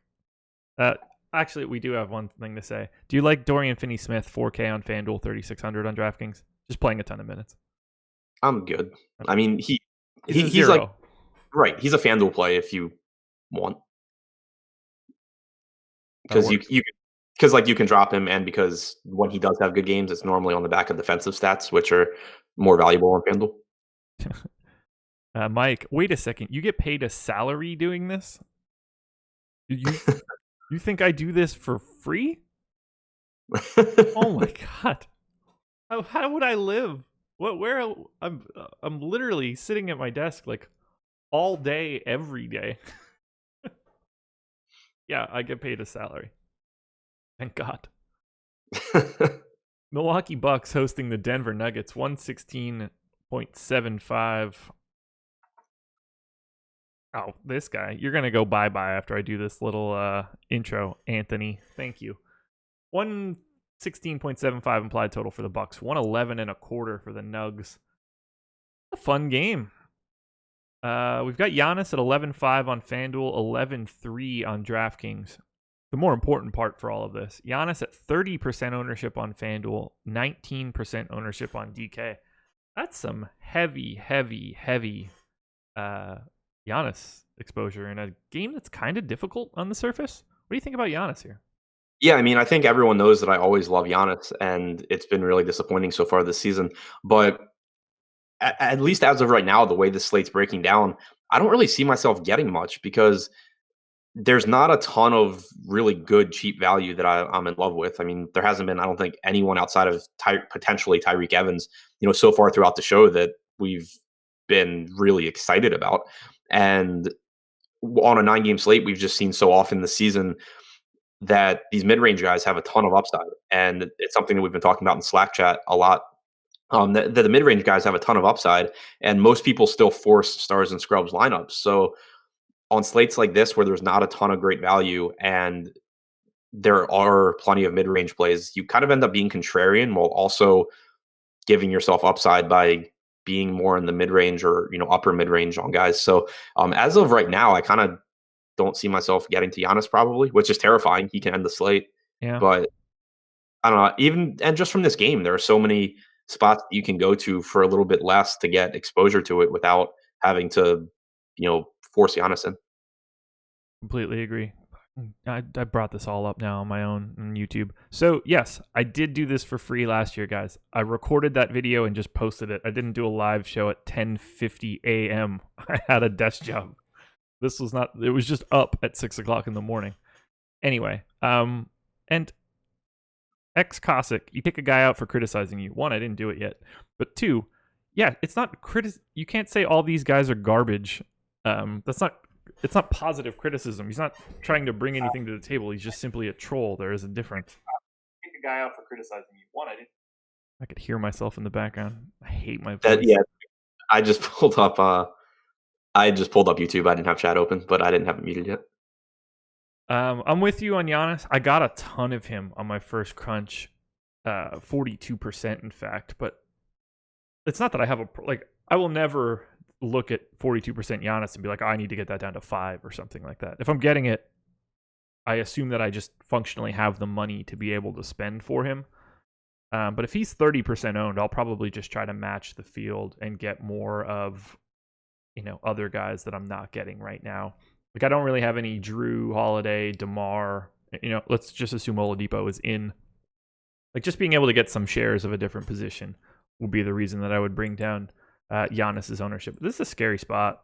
I'm just happy the game is at home. I would really not like him if this were in Denver. Yeah, I mean, for me, I'm not even that concerned about the spot. Giannis is just such a freak, but it's just more of maximizing upside today. Unless really good value opens up, it's just not. I like my lineups more so far that don't have Giannis than the ones that do. Sure. Middleton or Bledsoe? Interested in either guy? Yeah, Middleton more so just because he plays more minutes. Yeah. But I think that either one is fine. I think Lopez is fine too. I mean, we haven't seen it in the last couple of games, but he certainly is the kind of guy that can just pop off for a monster, tournament game. And we actually already saw him do it against Denver. I'm not sure if you saw it, but there's actually a clip of Mike Malone questioning if his team even pays attention to basketball outside of their games because of the fact that Lopez had such a big game against them. He had made 8 threes the game before and then came into Denver and did the same thing. And afterwards, he was just like, I don't know that any of these guys even watch basketball because they just let Brook Lopez get wide open threes. They didn't know he was going to take threes. Dude loves taking threes now. Yeah. It's just his new favorite thing. I guess I like some of these cheaper guys at the bottom, like Brook Lopez, Brogdon, Ilyasova, but I don't know. It's just, I'd rather just watch this game. I don't really need to have a lot of shares in the Milwaukee side. Yeah, no, I agree. Okay. Talk about Denver. The number one offensive center in the NBA, Nikola Jokic, is 9,500 on FanDuel and 9,500 on DraftKings. A pretty tasty price point on FanDuel in a spot where there's not really anyone that he'll eat up Brook Lopez, or at least he should eat up Brook Lopez. Their best shot at stopping Jokic is probably Giannis covering him. That's probably not happening. So I love Jokic here from a matchup perspective. What do you think? I love Jokic from just so many different angles. It's a pace-up game for Denver. Yep. Jokic is one of those guys that obviously pace-up games are better for everyone involved, but because he just contributes across the board, he's their leading rebounder. He's a leader in assist percentage. He's their highest usage guy. He does so much more that the extra possessions give him more chance, to do different things. And then it's a good matchup from, who he's facing as well. We've seen him be more aggressive ever since, Gary Harris or whoever told him to start shooting. He had the game against Memphis with 1 field goal attempt. Since then, he's got usage rates of 41, 27.5, 27, 22, and 28%. He's still passing. He's still picking up assists. I love Jokic, and it's one of the reasons why I kind of don't see me getting to a ton of Giannis, because I can get 60 fantasy point upside at 9K or 9,500 from Jokic. Do I really want to pay 11K for, he has 80 fantasy point upside, but more likely he's going to end up in the 65 to 70 range, when I can get kind of a similar thing from Jokic. Yeah. We're projecting Jokic for 12% ownership on both sites. 9,500 for him on FanDuel, man. I can't get away from that. I love it. When I redistribute some of my exposure, I'm expecting to be 2.5 times the field on Jokic. I love this spot. Yeah. I'm planning on single entering and 3 max today, and Jokic is a guy that as of right now, I would plan on building around. Completely agree. Jamal Murray, 7K on FanDuel, 6,700 on DK. No, thank you. Yeah, I'm good. I mean, he comes with a ceiling, but it's just not a great price, I don't think. I shouldn't read support emails when they come in. It's just like, I was charged this price on November 12th, and now I'm getting charged again. What's going on? You signed up for a weekly membership is what's going on. You got charged on the exact same day 1 week later. Oh, I hope you're watching this right now. Gary Harris, 7,100 on FanDuel, 6,100 on DK. That's not a bad price on DraftKings, actually. Yeah, I like the DraftKings price quite a bit. Should get 36 minutes here. He's been underwhelming this season overall, but still has the talent and has the opportunity to do well. I'd rather pay 6,100 for Harris than 67 for Murray or 61 for Millsap. Would you rather pay $5,900 for Millsap on FanDuel, however? 59 on FanDuel, 6,100 on DK. That is 59 on FanDuel is too cheap. I know. I like it. I need to pull up their last game and see if he still got minutes at the 5. Because that makes a big difference with Millsap, I think. This game was just a shit show. Why did he not play the fourth quarter? I don't know. Okay, so with Millsap, though, one thing that I think we should pay attention to is because we know Trey Lyles has been his direct backup at the 4 all season long, and basically every minute that Lyles has played has been at the 4, and so it makes it so it's difficult for Millsap ever to get to like 32 minutes because it's unlikely that Lyles plays less than 20. But what we've actually seen happening a little bit lately is instead of Jokic and Plumlee playing 48 minutes at center, we've seen Plumlee begin his first rotation a little bit after Jokic leaves the floor. And so we've gotten a few minutes of Millsap at the 5 playing alongside Trey Lyles, which makes it so that Millsap can actually get to 30, 31 minutes instead of 26 to 28. Looking at the last game, which was against the Pelicans, we did not get that, I don't think. Millsap played the last 1 minute of the first half at center, but beyond that, he did not play any center. So it still seems like it's something that Malone's probably experimenting with and that we can't be super confident in, but it's happening enough now where I can at least give Millsap a couple of minutes at center to get him to 30 minutes projected instead of 27 or 28. Yeah, I'll be playing him at that $5,900 price point. I got to respond to the wife quick. Okay. I need you to... Well, let's start with this. How many minutes do you have Monty Morris playing as of right now? Normally, I get him around 24 to 26. Like, he has upside to play more. He played 34 against the Pelicans. That was a weird game. But... So basically, when he's coming off the bench, he's the direct backup to Jamal Murray, and he's the direct backup to Gary Harris. So normally you see Murray come off first, Monte Morris comes in, then Jamal Murray plays a stint with the second unit with Gary Harris off, and Morris plays those minutes. So you can still get about 26 minutes from Monte Morris. He has upside for more if he's playing well or if Murray or Harris are playing poorly. He played a ton of minutes against the Pelicans. It looks like because of Jamal Murray foul trouble. You had Jamal Murray pick up 3 first half fouls, so he only played a total of 10, about 10 first half minutes. Morris played almost every single minute that Murray wasn't on the floor. So you got a ton of playing time for him there. And then you also got him closing over Millsap, essentially. His last 4 games, 28, 31, 29, 34. Yeah. One of those games was the start, and then they also, blew out the Hawks. Yeah. So it's he should basically be projected for every minute that Gary Harris and Jamal Murray do not play. Normally, that's going to give you 12 minutes without Murray, 12 minutes without Harris. You get about 24.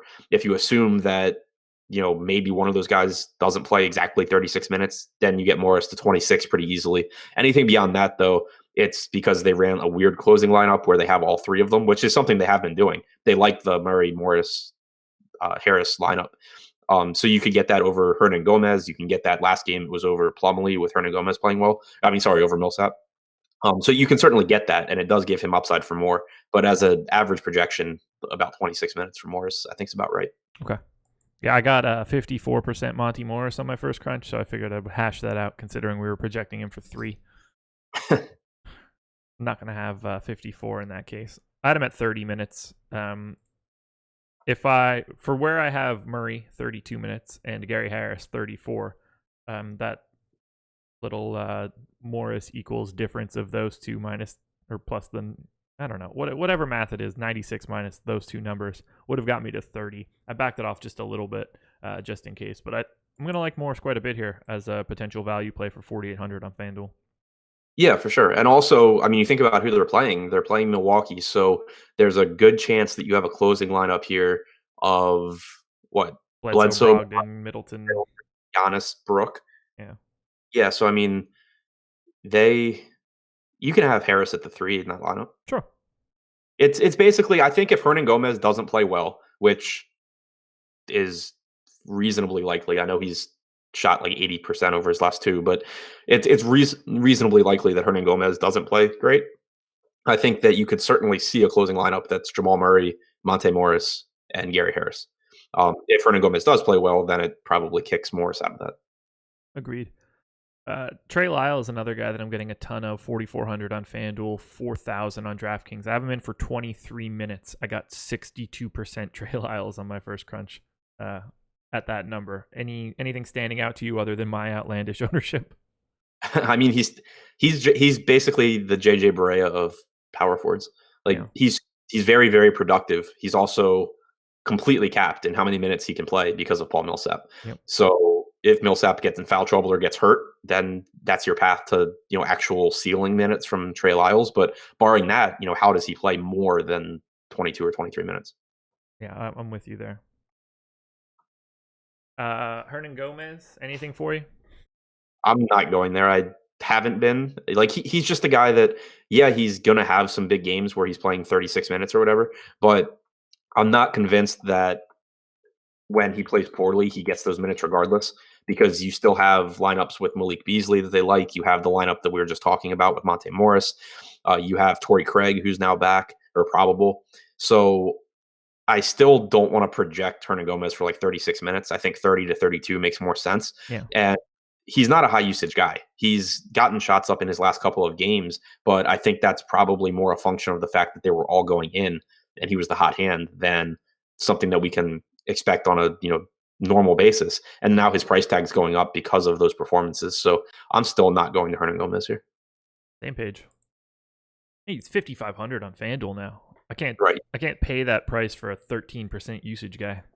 Right. He's 4,800 on DraftKings. Let's get out of this one. We've got 2 more to go. We'll be getting in at 2 hours today. Did you have anything else you wanted to touch on in Milwaukee and Denver? No. Good. Pelicans and Spurs. Pels 115.5 implied total. Spurs 108. A nice game. We got Anthony Davis at a crisp $12,800 on FanDuel. 11.6 on DK. Look, he should eat here. There's nothing approximating anyone that can slow down Anthony Davis on the Spurs. I mean, there's not really anybody that can slow him down on any team in the league. But 12,800 is just a really, really difficult price point to pay off at FanDuel. And 11.6 for that matter on DraftKings. We're projecting 20% ownership on FanDuel, 18% ownership on DK. How do you manage AD here? I like him a little bit more than Giannis, I think. Yeah, I would agree. But again, the same thing that I said with Giannis applies to Davis as far as roster construction goes. It's just tough for me to prioritize him. Like if I try and play Jokic and Davis, it just makes it so difficult right now with the lack of quality value that we have. And I feel like I'm sacrificing upside. And I really like Jokic's upside. So I don't really want to lose him for 2,500 less than Davis or whatever it is. So right now I'm not really getting to that top tier, but I love Anthony Davis. Like there's nothing not to like. Yeah, look, it's a great spot. It's the Spurs. They're not a team to be nervous about. The pace down is kind of scary. Spurs slow. Where do I have the Pels? Pelicans are 4th from the top for me. Spurs are 25th. Not appealing. I'll probably just try to stay with the field on AD. I'm getting more, but I don't want to have 33% of 12.8 AD here. Right. Yeah, I mean, I like him. It's if I'm playing 150 lineups, I'm certainly playing Davis and Yeah. some, and probably in more than Giannis. Yeah. But I'm planning on single entry or 3 max tonight, and I just like my lineups better with without going to this upper tier, at least as of right now. It's a really weird visual, but I want to point it out. So I have the 4 factors rankings on here. So effective field goal percentage, offensive rebounds, turnovers, free throw rate for both offense and defense. I'm going to read off the Pelicans rankings. 6, 6, 6, 7, 6, 6, 6, 7. They are ranked either 6th or 7th in all 8 factors. It's just like, I looked at the line. It was just this big green line of 6s and 7s. So weird. No Elfrid Payton for a while. Came back briefly, broke a finger, had surgery. Kind of a shame. What do you want to do with Drew Holiday? 9,500 on FanDuel, 8,700 on DK. I think he's just too expensive. Yeah, it's just not someone that I can really prioritize. If I end up with him, then cool. Like I love him when Peyton's out. You get an assist percentage up around 38%. You're going to get a usage rate probably around 25 or 26%. So I like him. It's just that, and he should play, around 38 minutes here. He was in a bit of foul trouble in that last game, but the price tag has adjusted to where I think it's more or less correct for his role.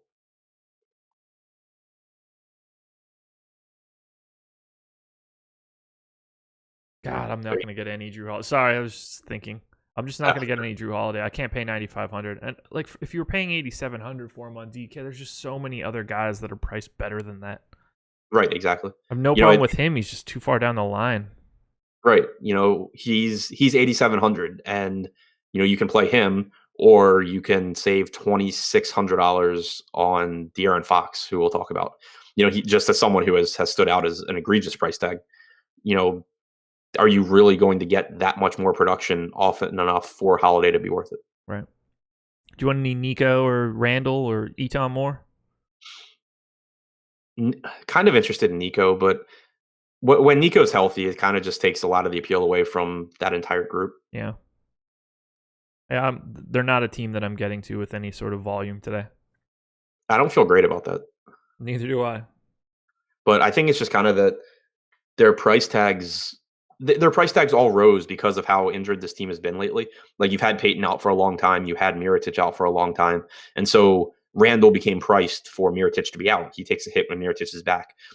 Drew now is priced for Peyton to be out. So you're kind of just finally losing all of the excess value you had from this team.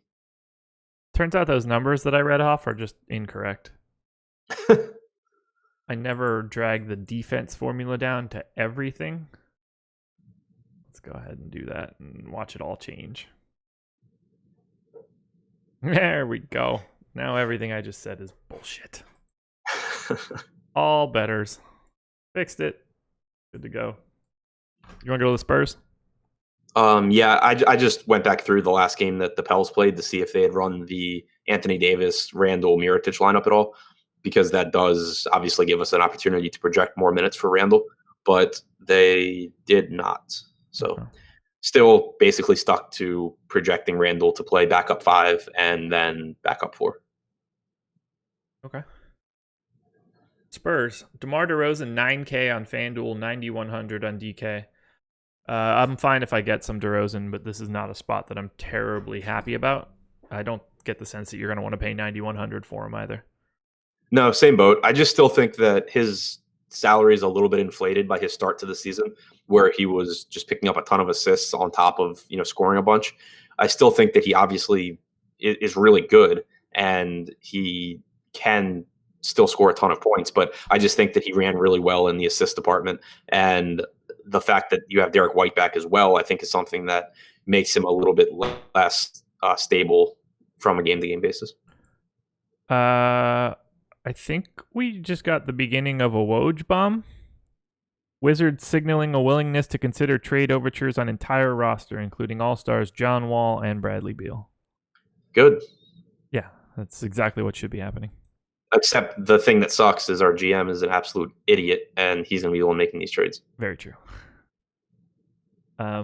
I'm going to have a lot of LaMarcus Aldridge for the second time or third time in the past couple days, and it didn't go well the first two. 8,100 on FanDuel, 8K on DraftKings.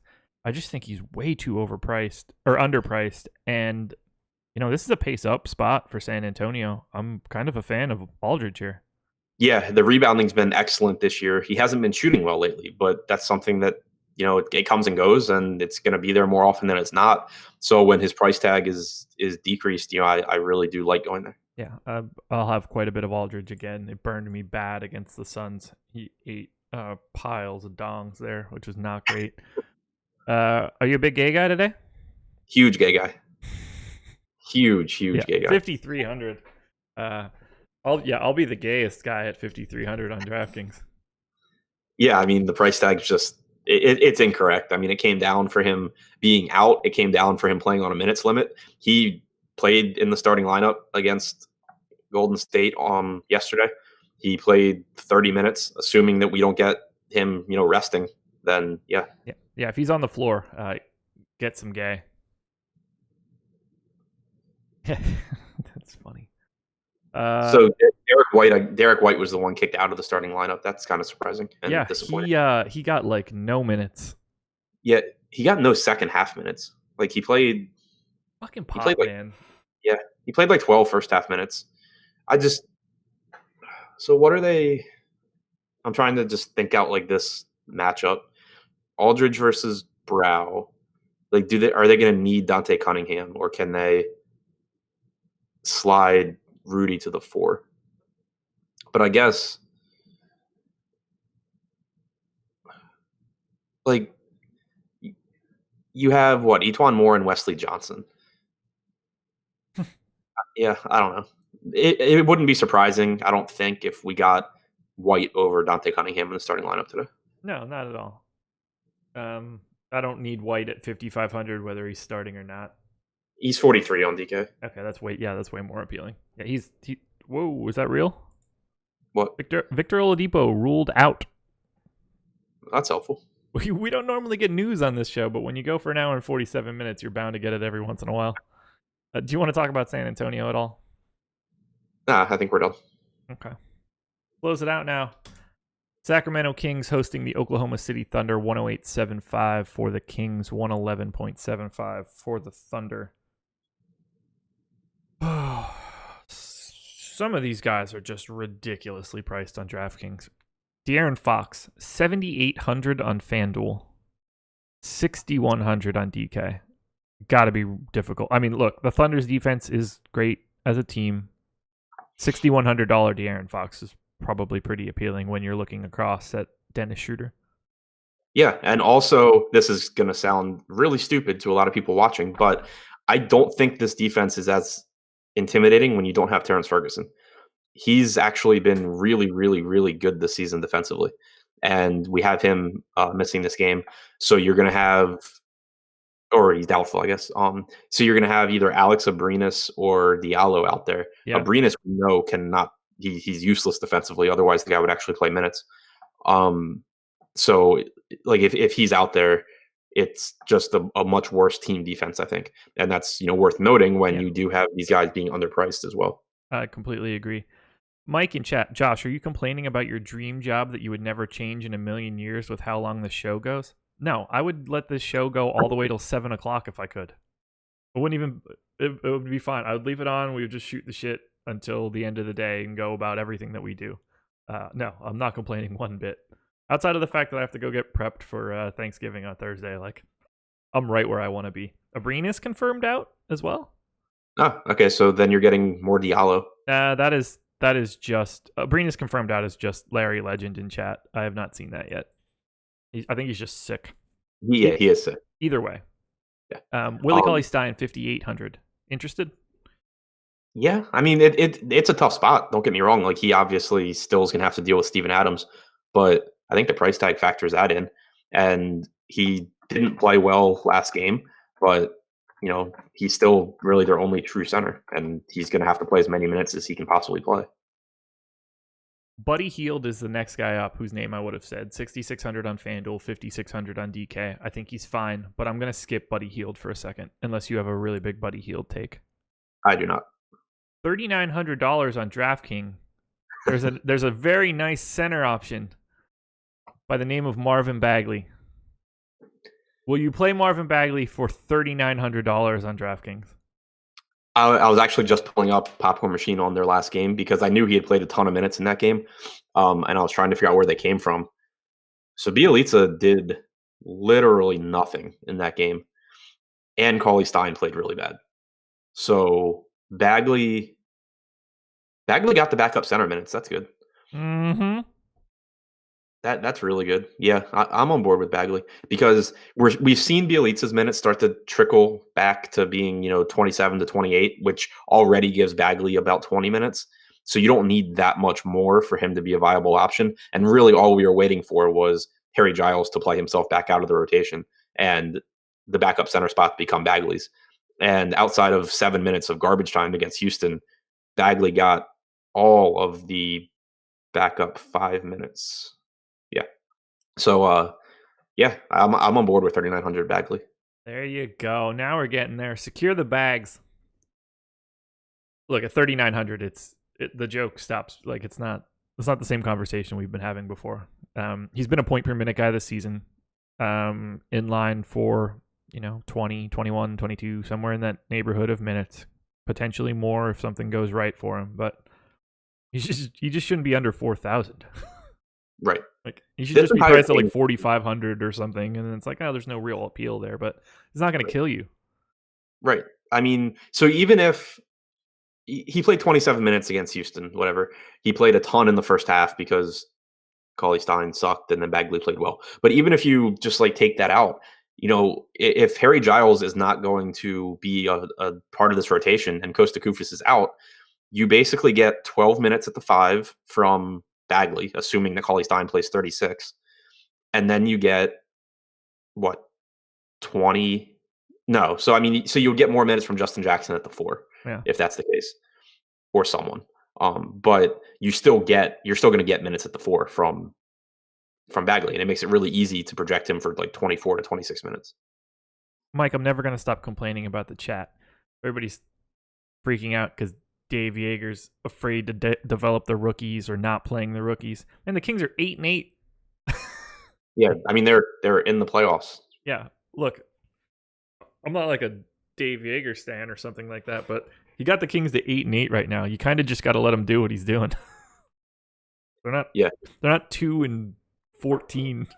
Right. Yeah, I'm not a big Yeager guy either from a DFS perspective, at least. But it's always my favorite. Like Mike Malone's always one too that gets a ton of heat from like DFS Twitter because he's an idiot, like blah blah blah, because like his rotations don't make us happy. Yeah, Yeager fired for sure. Likely mid-season if he doesn't play the youngsters. Heat is on Vlade. They're 8-8. They're literally a playoff team right now. They're more likely to extend him, I think. There was an article, I didn't read it yet, but I saw the headline that came out that they're like at odds or whatever. Yeah, they want them to play Bagley and the young dudes more, which I get. But like that's the NBA for you. They have a system set up where winning isn't a priority. I hate it. It's so weird. You should never go into a season thinking like we're better off if we don't try as hard. Right. Like baseball, it's nice because you have like it's more of a crapshoot in who you draft, but it's also you don't really see the fruits of it until like 3 or 4 years later. Yeah. So it's kind of like it's harder to sell to your fans. Like, yeah, but just wait till next year. Yeah, like soccer for perfect example. The 20 teams and no team is ever going in like, oh, this is going to be the down year. We're consolidating, whatever. Like we want to finish near the bottom. Like everyone is trying to win everything because there's no incentive to not do that. There shouldn't be a draft, but that's neither here nor there. That would get the show going till 7. Yeah, it should be abolished in every sport. It's the stupidest thing in the world. I don't get it. It's not like DeAndre Ayton was going to sign with the Warriors last year. It's just not how this shit works. Right. Do you want any Bogdan at 4,000? Looked good. Yeah. I watched the Little Kings this past weekend. Yeah, I was going to bring him up. He played both games of the back-to-back. He has played 25 or 26 minutes a couple of times now. He only played 20 against Houston, but that was a game that blew out, and so it was also a back-to-back, I believe. Yeah. So it's not really surprising that his minutes came down there. This is a guy that I think you project for around 26 minutes here, and he's productive. I mean, he does everything when he's on the floor. He facilitates, he scores. So yeah, I think in general the Sacramento team is really underpriced, and I have no issue. It kind of turns into a natural game stack for me because I have no issue going to like a De'Aaron Fox, Bogdanovich, Bagley like combo or something. Like I think all those guys can outperform their price tags here. Yeah, if this were a DK, if I were playing on DK, I would have a lot of the Kings. People are saying we skimmed over Buddy Hield too fast. 6,600 on FanDuel, 5,600 on DK. I just don't think he's as appealing as like 5 other guys on the team. Right. I have no problem with him now that his price tag has come down. He's someone that I do think is hurt by Bogdanovich coming back. It's made him go from like a 36-minute guy to more often than not a 30-minute guy because you have Troy Williams in the rotation now. You still have Justin Jackson getting some minutes, and you have to get those Bogdanovich minutes in there as well. So when his price tag was still up, it made it pretty difficult to roster him. Now that he's come back down, he certainly can have a big game. I guess the argument that I would make for Hield would be if when final ownership projections come out, if we have De'Aaron Fox at some insane number, 34 and then we have, right now. Yeah, and then we have Hield at like 5 or something. If Hield goes out and has a monster game, there's a pretty good chance that Fox is having like a good but not great game, and so that would be like the argument for Hield is as a leverage play against Fox. But in terms of how you're actually going to project guys, it's just hard for me to like him more than De'Aaron Fox. It's hard for me to like him more than, even Cauley Stein if he's going to play 34 to 36 minutes. Yep. And then you have him at a more expensive price tag than guys like Bogdanovich and Bagley. Right. Yeah, same page there. Oklahoma City is like the opposite of the Kings in that their pricing on DraftKings is dreadful and it's incredible on FanDuel. Paul George, 10,000 flat on FanDuel, 10-4 on DK. I'm perfectly fine having some Paul George here. Yeah, I have no problems with him at all. I think that he on DraftKings at 10-4, it's still more expensive than I really want to pay. The most appeal would be, just forcing it to be a game stack because I like how underpriced Sacramento is. Yeah. But I still think that you can do that by going to like Steven Adams or Dennis Schroeder. Yeah, and if Giannis is 30% owned on FanDuel and Paul George is at 8, I like getting some Paul George there. Yeah, I agree completely. Especially at small forward. Yeah, really good spot. Should be a fast-paced game. George has played phenomenally without Westbrook, as we would expect. And yeah, he's been like the perfect example of a guy whose price tag has made him really difficult to play in cash games, but has made him like an excellent tournament play every single day because it feels really gross to put Paul George into a lineup for a similar price to Giannis or like last slate Kevin Durant. Yeah. But it feels that way for everybody. And the result is that you end up getting, him at a fraction of the ownership, and he's pretty consistently going out there and throwing up 50 to 60 points. Yep. Guy I love probably the most on the entire slate today. Dennis Schroeder, 7,500 on FanDuel, 8,100 on DK. I'm just going to have like a massive amount of Schroeder. Yeah, that's a pretty insane price tag, especially on FanDuel. Yeah, shooting guard too. Right. He's the 9th most expensive shooting guard of the day. Next closest guy below him is Lou Williams, and I don't even think those guys are comparable in terms of scenario. Nope, I agree. I mean, I think if I read these guys off, is there a guy you would rather have other than Schroeder on FanDuel? Drew Holiday, 9,500. No. DeMar DeRozan, 9K. No. Oladipo is already out. Jimmy Butler at 8,500, I think, is a feasible answer. Yes. Yeah, but it's still $1,000 more. Yeah. And owned 12% more. Donovan Mitchell, 8,100. Nope. Luka Doncic, 78. Nope. Devin Booker, 77. Oh, like that's where I would play the ownership game there. They're the same right now. Yeah, then no. Yeah. And then finally, Chris Middleton, same price, similar ownership. I like Chris Middleton. Yeah. I like Schroeder more.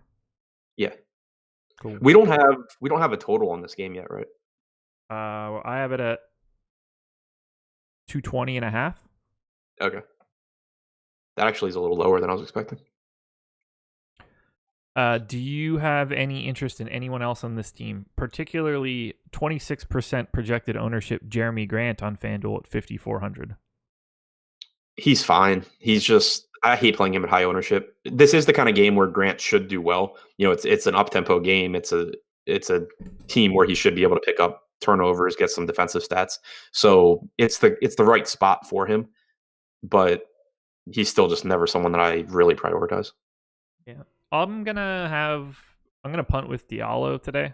He's flat min on FanDuel, so particularly if Abrinas is out. Yeah, I tried that the other day. It wasn't fun. So did I. Didn't go well. Sure. I don't have anybody else that I want to like. $7,700 is a fine price for Steven Adams on FanDuel. He's, I would say, close to unplayable on DraftKings. I don't really have anything else of interest on this team. Yeah, I think 7,500 on DraftKings is fine for Adams. It's not great, but I think he probably gets around 40 points here a good amount of the time. Yeah, I don't expect, and chat's talking about Russ right now. I don't expect him to be playing. He just had twins. I just think he's not going to be with the team. Yeah, last I saw, he wasn't back. Yeah. I don't think it's an injury anymore. Like he literally had twins like yesterday or the day before that or something. So yeah, I mean, if Russ plays, Paul George gets worse, Dennis Schroeder gets worse. I mean, if Russ plays, you don't play Paul George at all. Right. Schroeder would still get a bunch of minutes, but yeah. Let's go through positions and let's get the hell out of here. We're at 2 hours and 1 minute right now. The longest one we've done. Point guard. Look, I'm going to have some Ben Simmons. I'm not thrilled about it. But he's grading out way too well on FanDuel for me to avoid him. I'm going to have some Trae Young, a little bit of Reggie Jackson, a little bit of Ish Smith. And then it's mostly just punts of Barea, Terry Rozier, Bryn Forbes. I really don't like point guard today. Yeah, it's not great. I like Conley. I like Kyrie. I like De'Aaron Fox. Different dudes. Colin Two different Sexton. sites, but sure. Yeah, Colin Sexton. Yeah. Shooting guard. Oh, sorry, Darren Collison with Oladipo out. There you go. Shooting guard. Give me Jimmy Butler. Give me all the Dennis Schroeder you can get. And then some Kevin Herter and some Hamidou Diallo for punting. I don't like the slate anymore. Yeah, I mean, Drew, if you can get to him, but I think Devin Booker's a little underpriced. Am concerned about the hamstring injury. Dennis Schroeder, I like a lot. Gary Harris, I think, is underpriced on DraftKings at 61. Buddy Hield's fine at 56. Tyreke Evans, clearly top value play right now at 4,100. Yeah. We're at small forward. I was gonna say I should have mentioned Evans, but yeah, he's a small forward now. That's how this league works. Look, Giannis is fine. He's Giannis. I'm going to try to stay with the field. I might even end up under that number. Right now, 30% seems a little high. I mean, Gordon Hayward is probably underpriced for days where it just works for him. I'm a big gay guy today. I'm going back to the Nick Batum well to die on that one. Rodney Hood, another guy where I'm unhappily getting some small forward, not going great. But look, the chalk of all chalk is going to be Tyreke Evans now that Victor Oladipo is out. You want to play him in abundance. It's just too good of a spot, and he could really break a slate at 4,700 on FanDuel. Anything else for you? No, I think you nailed it. Like, the position kind of sucks. If you can get to Giannis or Paul George, then by all means. But as of right now, I don't really see myself taking that approach, at least on DraftKings. So yeah, Rudy Gay, I really like. Tyreke, obviously, already mentioned. Bogdanovich at 4K gives you some savings as well. Yeah, power forward. Give me some AD. I want Blake. I want LaMarcus Aldridge. Aldridge probably the guy that I like the most there, if we're talking about relative to salary. If you took that advice a couple days ago, sorry, but I'm going back for it. Yeah. Yeah. Are you still going? I was going to drop a little bit of Trey Lyles, a little bit of Amari Spellman if you're punting. Yeah. I'm with you on Aldridge. I like Blake. I like Davis if you can get there. Again, as of right now on DraftKings, not sure how easy that's going to be with how I want to approach it. But Marvin Bagley, 3,900, I like a lot. Yeah, as you should. He's secure the bag. Center. Also, Bielitsa. Ooh, Bielitsa down to 4,500 too. That's appealing. I want Embiid. I mean, if we know that he's playing, it's hard to find a better spot for him. Drummond looks pretty good. Jokic, I mean, the top 3 centers tonight. Centers loaded tonight, and that's what makes it a little bit more difficult to play someone like a punt Muscala. So give me Embiid, Drummond, Jokic. That's probably all I want on FanDuel. Yeah, I love Jokic, and Embiid, Drummond as well, but Jokic as much as I can get. Willie Cauley-Stein, 5,800, I think, just because he's going to play. He should play, 36 minutes as long as he doesn't foul. So that's appealing. Brook Lopez is underpriced for his upside, not necessarily for his projection, but for his upside. But yeah, I mean, trying to get up to the Jokic, Drummond, Embiid range is where I would like to prioritize spending my money today. Anything else? Deeper Dive show should be out around 4:45. There you go. Hit the like button, subscribe. Deep Dive, Lofty will have that out in the early afternoon. Deeper Dive show, 4:45 to 5 o'clock, somewhere in that neighborhood whenever we stop shooting the shit before the show starts. Live stream myself, Eddie Fear, from 6 to 7. I think that's it. Promo code NBA Strategy, 7-day free trial. Like, subscribe. I'm just repeating myself, but that's it. We've been going for 2 hours and 5 minutes, and that is too long. We're going to get out of here. Best of luck, everybody. Talk to you later.